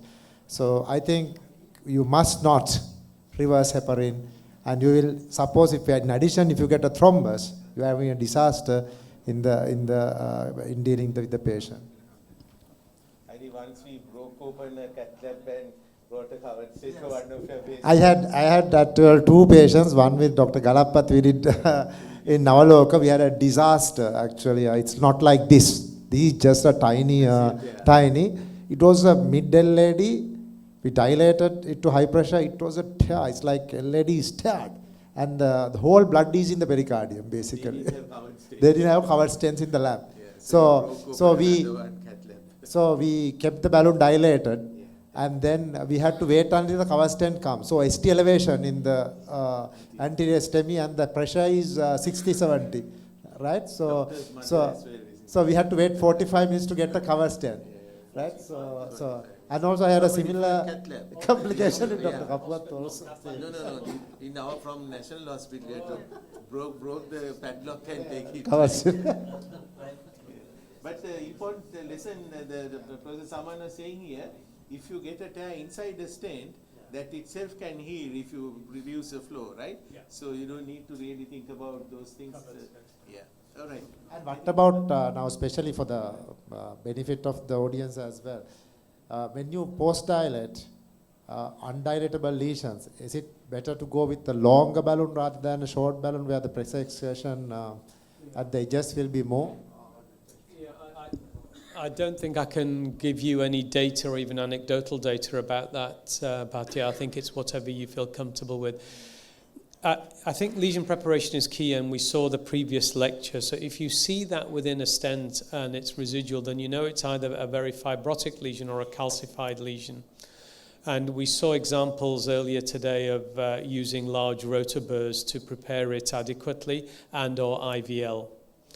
So I do think that imaging would have helped you here to know the mechanism of the absence of expansion.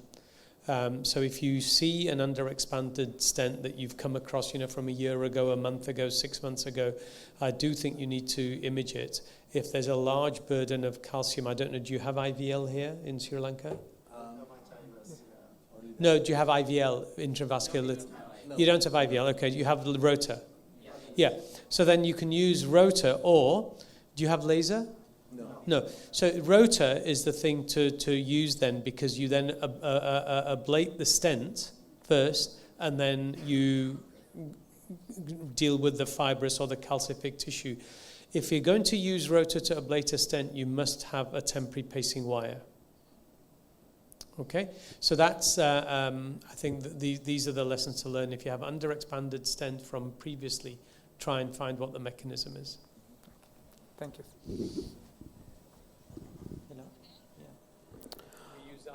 Okay. Okay, the next case is from North Colombo Teaching Hospital. Is it? Or from Dr. Sanjeeva Rajapaksa.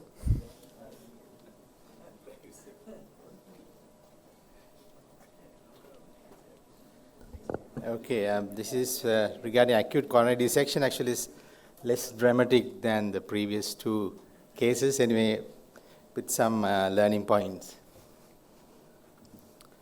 This was Mr. X, a 62-year-old gentleman with diabetes for 10 years, and he had a routine angiogram for exertional shortness of breath and positive exercise testing, stress testing.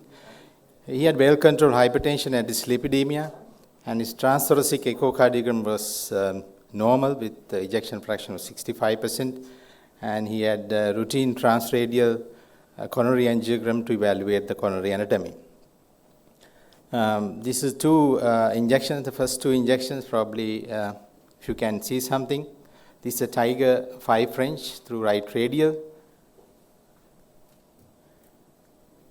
I think you can see very easily the tip of the catheter is at the ostium of disease, LAD, and 2 injections, even the second injection in a spider, you can easily see the ostium of the LAD get dissected, and the flow is very slow there.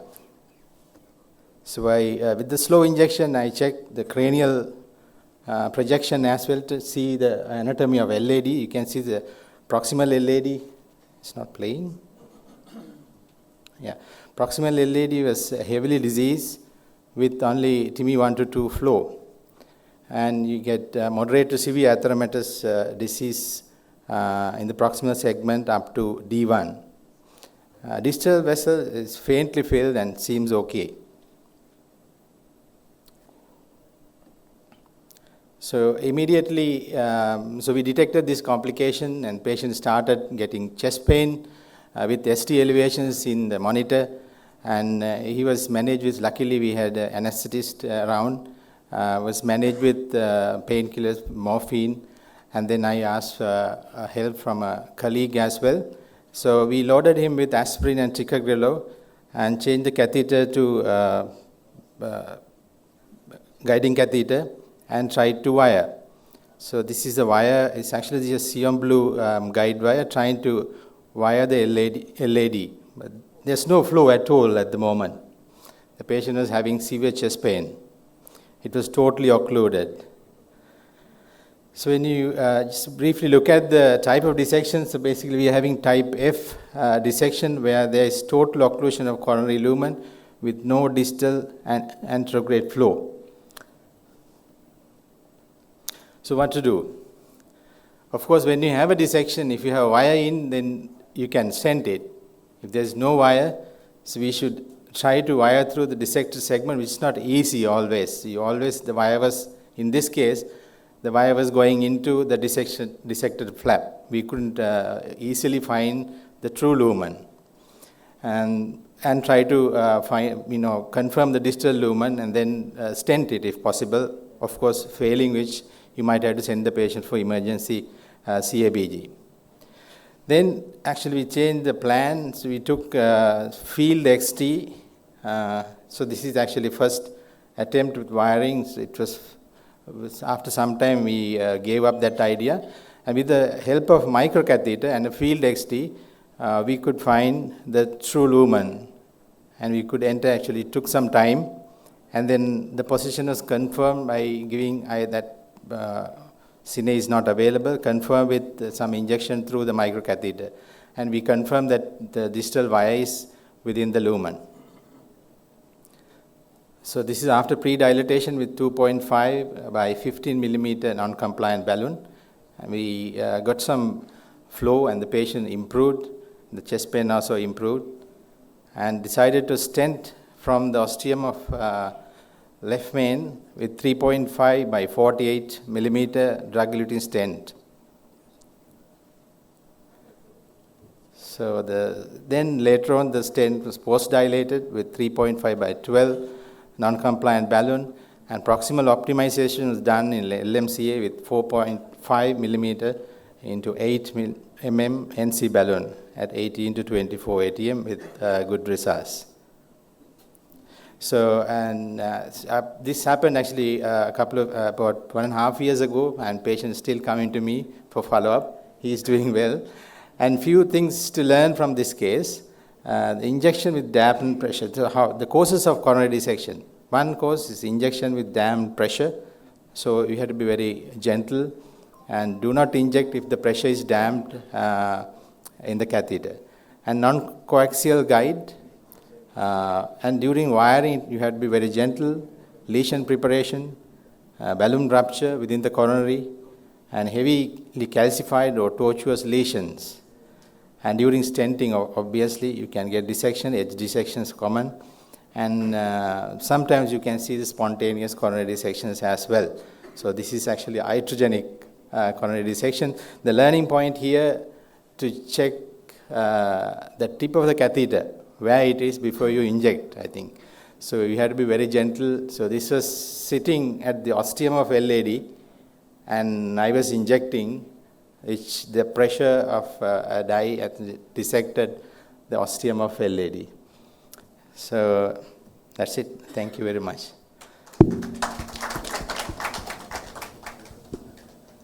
Is there a possibility that the catheter dissected the LAD prior to you injecting? If you go back, I think the first injection initially, if you carefully see the first injection, PA caudal weave, so halfway through the injection, you can see that flap is lifting. With the injection? Yes. I didn't notice that.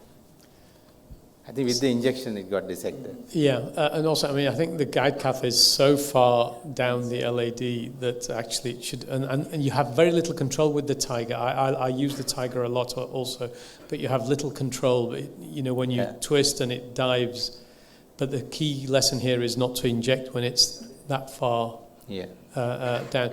If you just go back to your slides for the dissection, the NHLI, because there's learning points here for the fellows.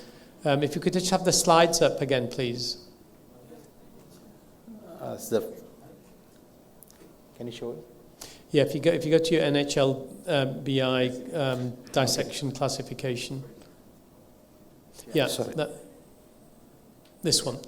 So just for the fellows again. So this was the classification used, and the reason for that is that if you see this, you need to know what to do. So type A and B is what you get when you balloon angioplasty, and that's what you want. So if you've got type A and type B lesions, you know you've stretched the artery and you're going to cause dissection because you know you've done good plasty to the vessel. And that's why Groentzig's angioplasty revolution started. C, D, E, and F, if you see those, are where you have to put a stent in, okay? Because either you have dye there's dye holdup, or there's spiral dissection, or there's distal flow loss. So if you're going to start using drug-coated balloons, and we're using more and more of this now, you prepare the lesion, and what you want to see is type A and B lesions. And if you've got type A and B lesions and you've got a residual stenosis of 30% or less, you can then go on to deliver the drug with a balloon. And we know from IVUS and OCT studies that if you have type A and B lesions and you deliver the drug, you can leave those lesions alone. C to F are the ones that if you have that after lesion preparation, that you don't do DCB, you just go on to stent. Okay, so this is a very important classification because it's actionable. It tells you what you have to do if you get each of these. A and B you can leave alone. C, there's some doubt, but D to F, you definitely have to place a stent. My second question to you is about the choice of wire. I agree with you. I think to go into a dissected artery, my personal thing is to go with a very soft wire, cyan blue, run through floppy, even a Fielder FC. So you took the XT, why? Yeah, we tried with cyan blue initially, and failed. Then we asked for field FC, actually. FC was not available, so the only field wire available was field XT. So we decided to go ahead and give a try. Okay. So the danger, of course, is that you go through the subintimal space, through the dissection, and then you may not get into the true lumen, but you got into the true lumen, and it's a really good result. Did you do an echo afterwards to see for? Yes, there was some hypokinase ejection fractions around 45, 50, but it's normal now. There's no, I think because of the stunning. It was stunned. Yeah. Okay. Thank you so much. Professor Saman, if I may ask, with regard to type A and B dissections, would you give them subcutaneous enoxaparin in the follow-up period? No. No. You just leave it. So whatever because remember, we go back to the heparin question. So there are studies, the Chow study, which was published in JACC in 2007-8, which type A lesions underwent PCI with no heparin. Okay, so it was a randomized study to no heparin versus weight-adjusted heparin. And this was in the era of dual antiplatelet therapy. So both arms had dual antiplatelet therapy. All the lesions were type A lesions. One had 0 heparin, one had weight-adjusted heparin, and there were no difference in outcome measures. So in the era of dual antiplatelet therapy, I don't want to bore because it's standard practice, you have to follow guidelines, but the role of heparin in angioplasty, if you look at the history, there are no trials. The reason why heparin is given was because when bypass operations first came into being, heparin was used to keep the bypass machines, the blood flowing. And we started giving 10,000 of heparin for angioplasty procedures long before stents came in. And we've stuck with that. I remember in those days it was warfarin and aspirin that we gave, which caused a lot of thrombus and bleeding. In the era of dual antiplatelet therapy, okay, when you have those dissections that you're talking about, it's the platelets that trigger the thrombus, not the fibrinolytic system.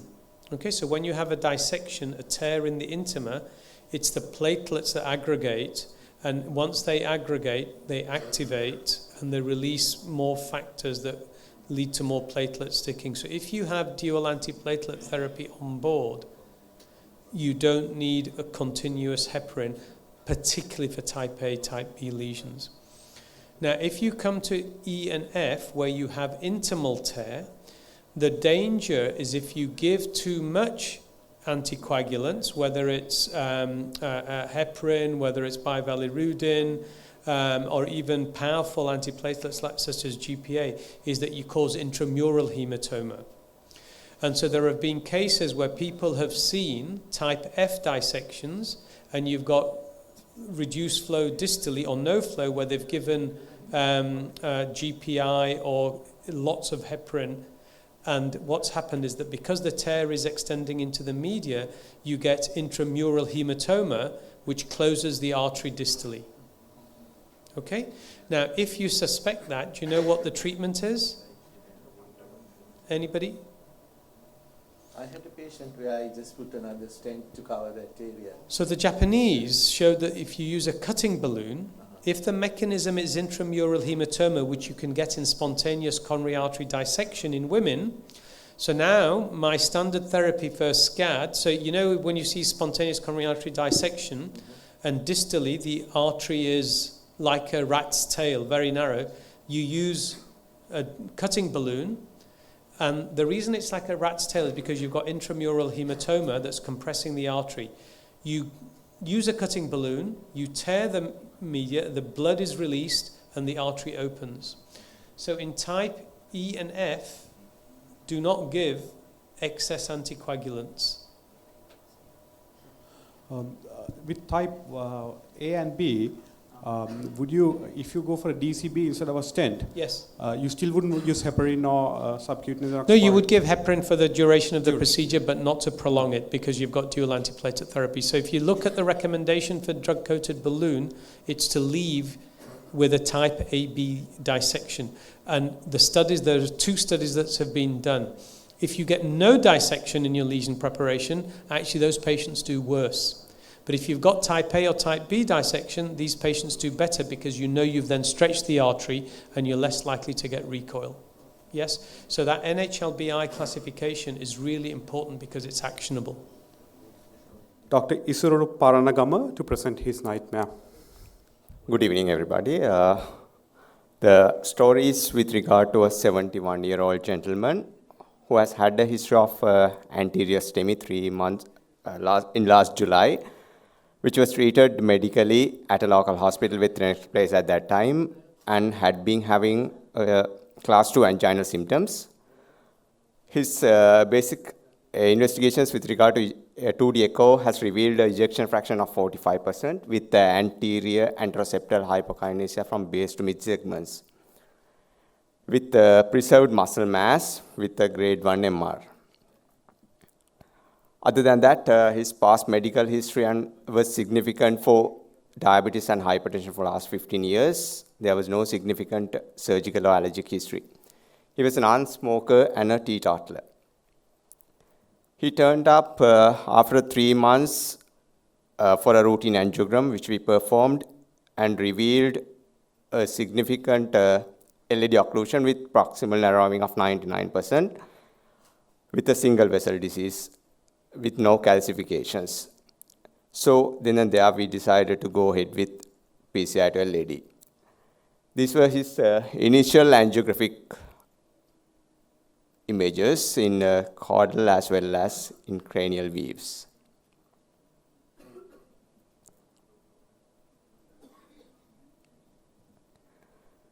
things started up innocent enough, where we engaged the left system with the EBU6 French guide catheter, and we managed to wire the LAD crossing the lesion with a cyan blue guide wire.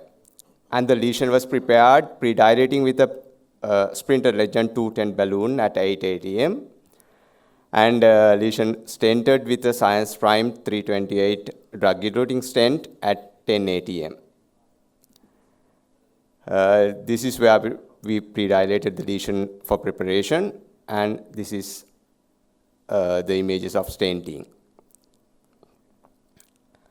And things went smoothly up until this point, and we started to post-dilate the stent with a Sprinter 312 balloon, and we inflated up to 12 atm and started to deflate once, twice, and thrice, but it never came down.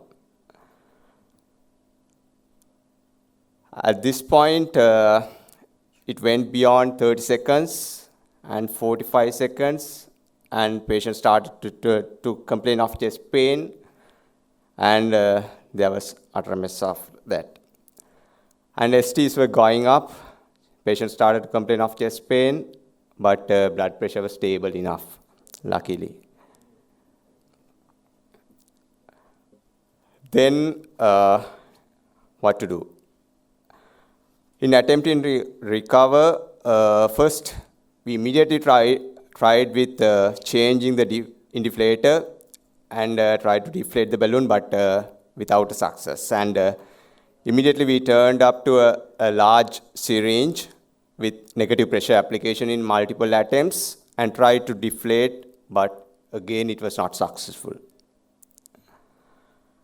Then our next target was to rupture the balloon.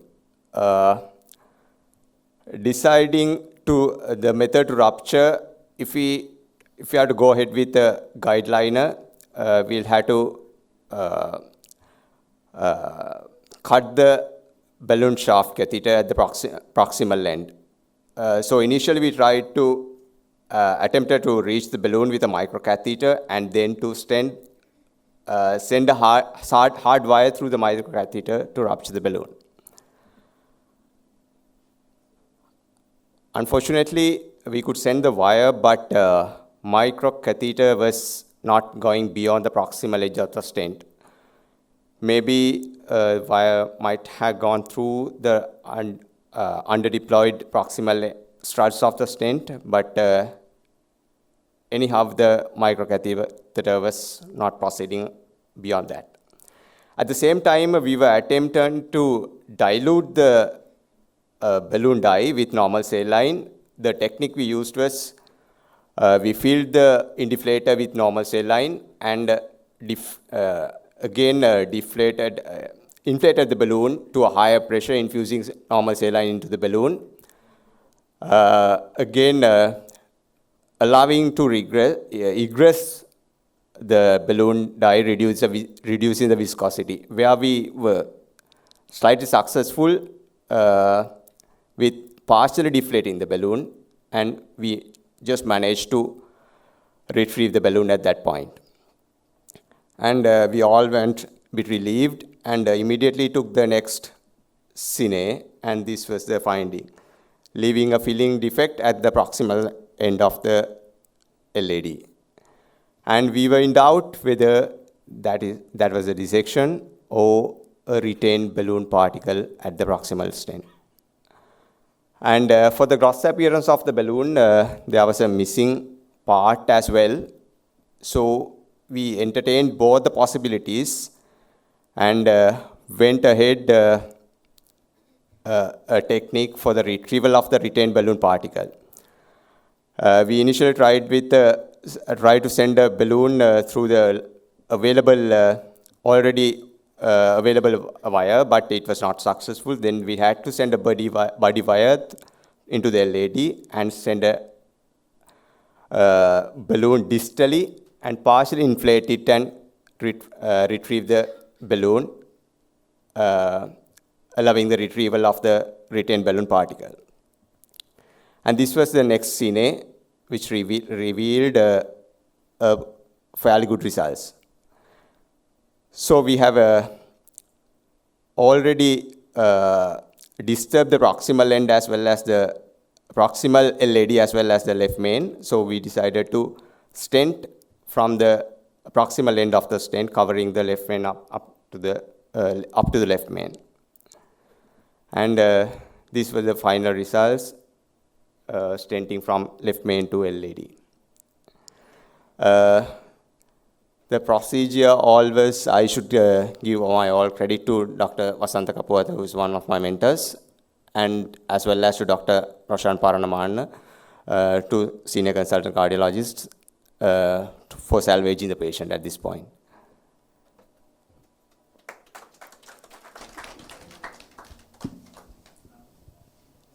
What was the balloon? Is it a new balloon or the Sprinter? It's a new balloon?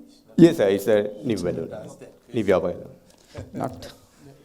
Did you look at the hypertube of the balloon to see if there'd been a kink? Because often if you have a kink, you can inject at high pressure with the indiflator, but it won't deflate. So did you look to see if the balloon somewhere on the hypertube had been kinked? For the gross appearance, there was no such kink at that time, sir. Okay. And then, so it's happened to me once, and I've done cut the shaft of the balloon and put a guide liner, and it often does the trick. The guide liner works very well actually with that. So you didn't try that, you just used the saline. We were thinking of that as well. At the same time, we were inflating the balloon with normal saline, sir. Yeah. While trying the microcatheter technique as well. So up and down rapidly. Yeah. Yeah. That's been known to work. I haven't heard, it's the first time I'm hearing that you've done it with saline, but sometimes if you just go up and down, it sometimes works. To went up and down with the indiflator, it didn't work. So then we thought, okay, this is because of viscosity. Yeah. And then we took some saline, and then we tried to pull it up, but didn't work. When we push saline in and dilute, and then partially, then we managed to deflate the balloon partially. Yeah, great. Yes, and, But you pulled the balloon and took the part only. Yeah. So then it was partially deflated. But yes, and I don't understand the mechanism of the retained particle. So the balloons come down, you've pulled back on the indiflator, you've pulled it out. Balloon only partially deflated.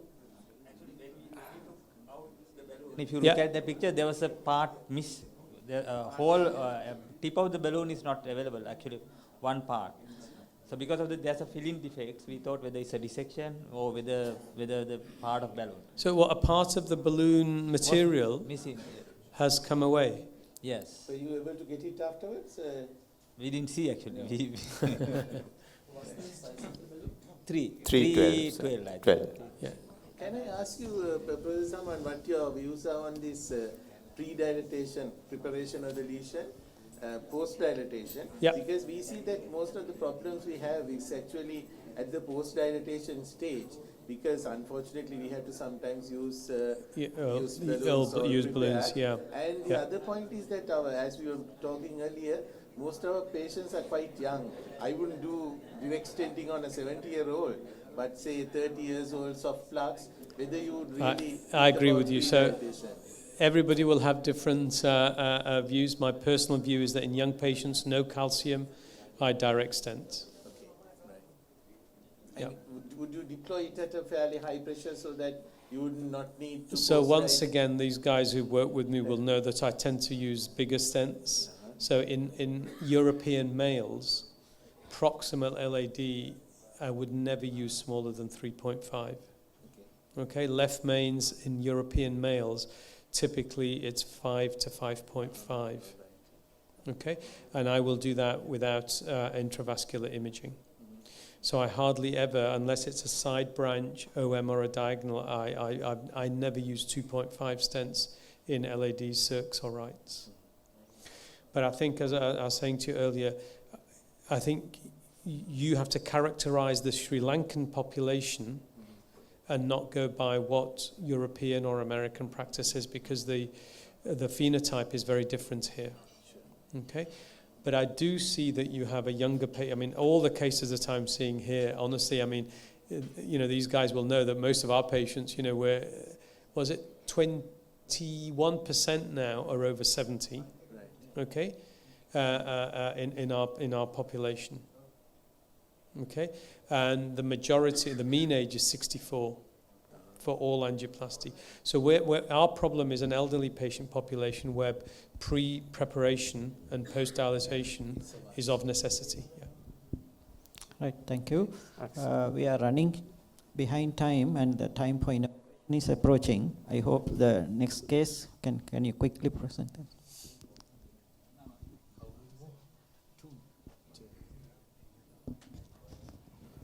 Here, this case is from the Anuradhapura Teaching Hospital, and Dr. Ajit Vanyarachi will be presenting.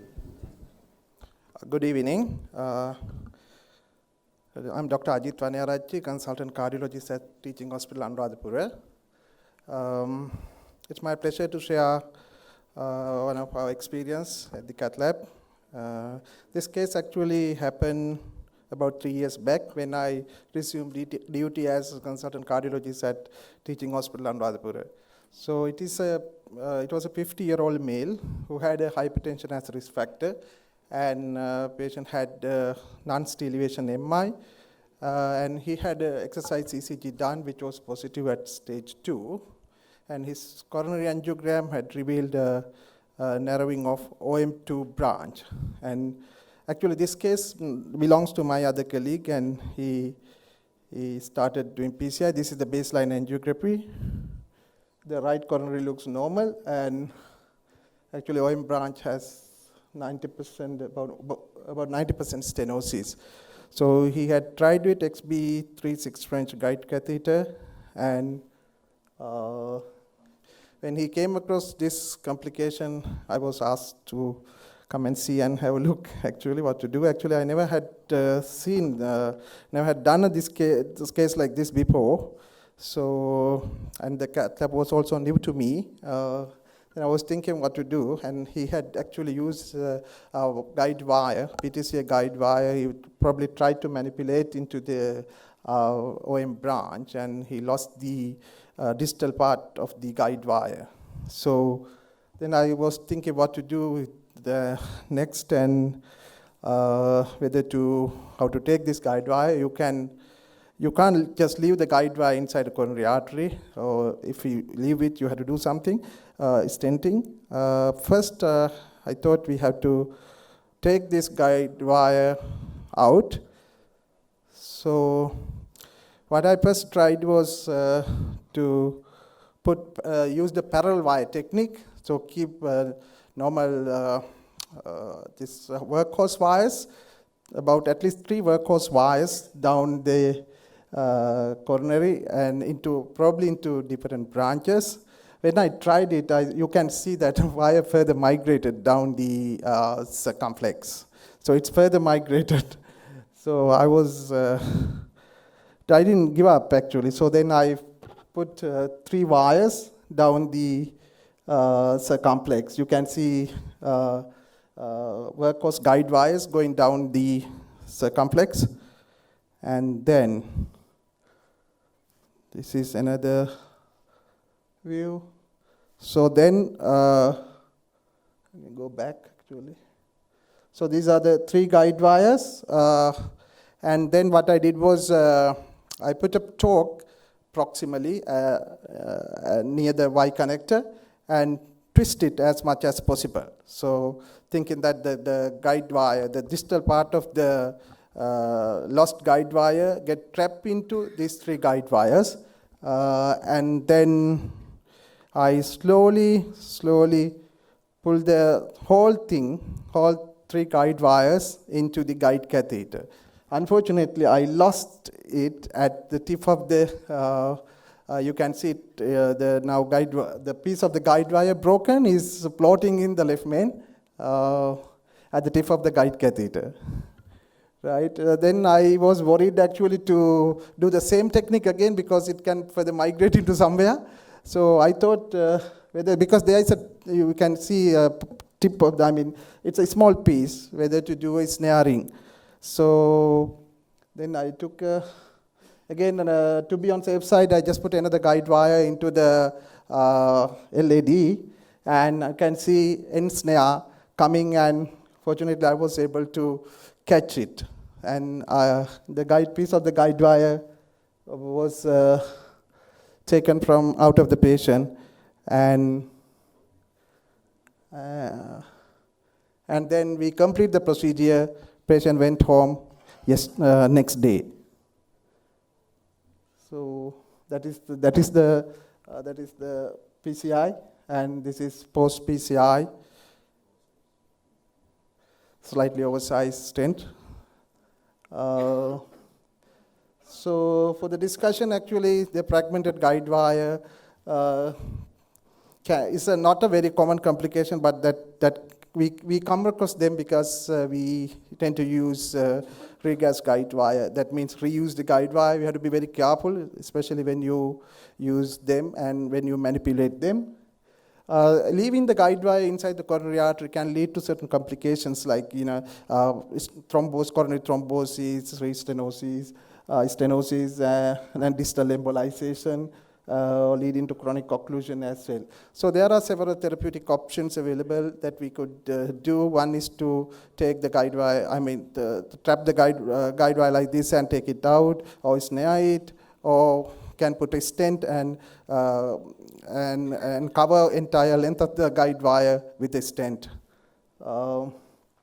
which is jailing, like jailing. So the learning point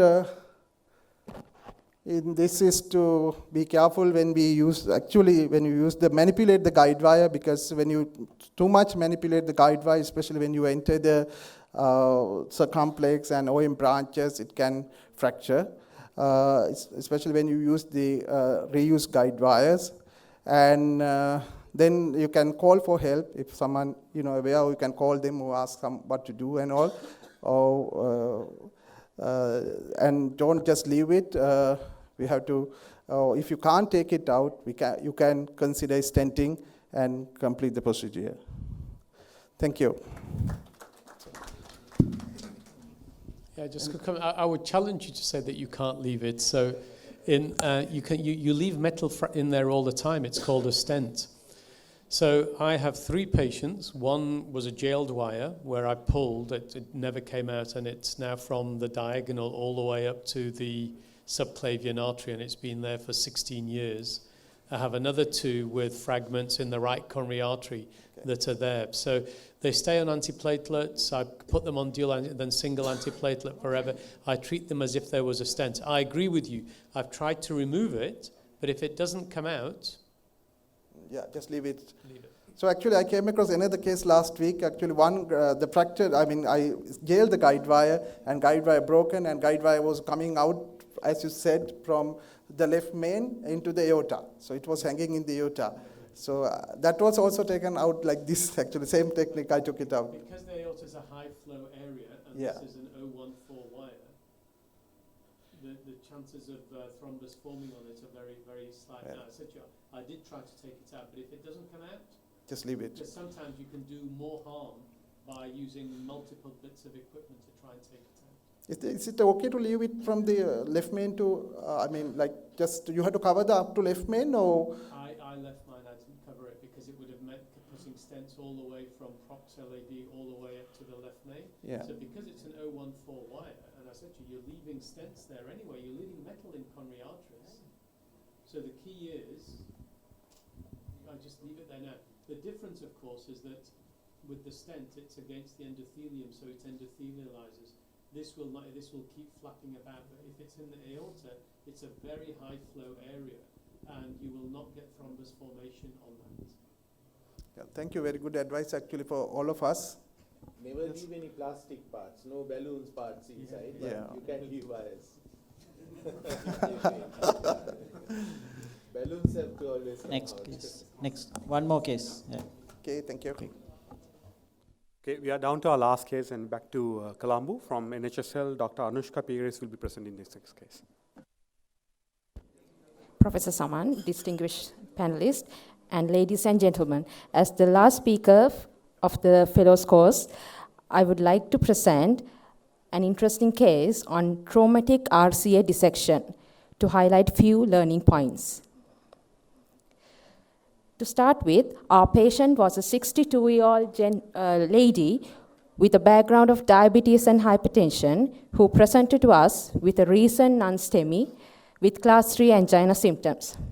So we planned elective coronary angiogram plus or minus PCI for this patient. So the patient came into our cath lab and the angiogram was done. We got smooth access, and the 5 French tie catheter, diagnostic catheter we used, and we diagnosed dual vessel disease. The patient had LAD, proximal to mid diffuse long segment disease, as well as RCA, proximal to mid lesion, long segment lesion. So we had our strategy. We wanted to do the stenting for LAD first, followed by RCA. So we proceeded with EBU guiding catheter. We changed the catheters, and there was little difficulty in engaging the left main coronary artery, sir. And but we could proceed, do the PCI to LAD with the Science 27548 drug-eluting stent, deployed nicely, and good TIMI3 flow noted. Then next step 2, we moved to RCA side, and we changed to the RCA guiding catheter, JR. The first fluoro we noticed proximal RCA ostial dissection flap. How did this happen? Patient was hemodynamically stable. There was no complaint of any angina, no ECG changes. Was this catheter we see is the culprit? Or was that our previous EBU catheter, which gave us little trouble in engagement? Those were running in our minds, but the team had the urgency to salvage this RCA ostial dissection. So we carefully wired this RCA with the dissection flap. We could not use many dye shots. We had to be very cautious because every contrast we inject can extend this flap. So we were lucky to wire this RCA with a dissection. We did the plug modification also. The patient was stable throughout, so we took our time to modify the plug also and to go ahead with PCI to RCA ostial to mid. So it was a successful case. Now the team had time to go back and think what has happened. So we concluded that this is a RCA dissection that was caused by spontaneous EBU guiding catheter twist due to the excessive torque while attempting to engage their left main. And the other thing in this case, this dissection was silent throughout until we did the RCA intubation. So, two learning points to highlight. In the literature, when we see guiding catheter-induced dissections of coronaries is an uncommon but potentially catastrophic complication. And the catheter tip-induced arterial wall damage, injury, and the intimal disruption cause contrast penetration leading to the false lumen creation. So we have to be very cautious when we see this. And this can happen due to anatomical causes of the vessels as well as the technical factors of the guiding catheters we use. Morphology, size, and function of the catheters can contribute to this complication. The potential of Spontaneous movement of catheter due to excess torque can cause dissections. So, we would like to highlight the need of careful countermeasures when catheter twist is present. In this case, we present. Thank you very much. So the patients had no symptoms when you were engaging with the EBU? No, sir. No? Yes. And did you have any problems wiring with the Scion Blue? We carefully wired with the Scion Blue wire, sir. Yeah. Luckily, we did not have any problems. No. Yes. So sometimes one other technique, I forgot to say for the case, is that when you do a guide cath dissection and your guide cath is still in place, sometimes you don't know whether you'll get into, as you said, the dissection flaps. Often you leave the wire at the tip of the catheter, okay, and just a gentle injection. You leave the O-ring, depending on what kind of O-ring is, so that the wire goes with the injection. Yeah. It has to be something like the Scion Blue with a low tip weight, and more often than not, the wire will follow the track of the true lumen. Yes. Okay, so that's an important thing. And the other thing is that when you see that, don't change your guide catheter. Yes, we went from the same catheter. Yeah. Right, thank you.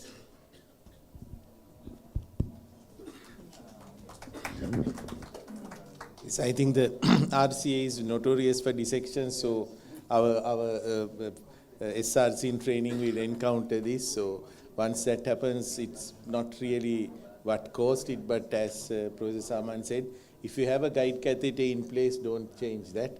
Try to go through that and cross into the true lumen and then stent it. So most often than not, RCA will need quite a few stents as well from lower down up. So good cases all around, yeah. Good save there. Thank you. Brings us to the end of a very successful session. And in the interest of time, I'll move on to the closing remarks by our president, Dr. Mayuradharan. Professor Zaman, consultant cardiologist, my teacher, and members of the council, senior registrars, consultants, ladies and gentlemen. We have come to a very long day and very successful day. Thank you very much for staying here until the end and discussing following this interventional fellows course. I think you would have gained a lot. I think our the consultants would have taught you very important steps from all over the world. We had the virtual presentations as well as live presentations. Thank you very much. And Dr. Professor Zaman once again, Dr. Mark Silvestri and Dr. Pratap Kumar, our international delegates, those who are here, and others who are there. I should make a special note of thanks to Dr. Vajira Senaratne, who is not here at the moment, but he made this event a very success. He single-handedly organized this interventional workshop.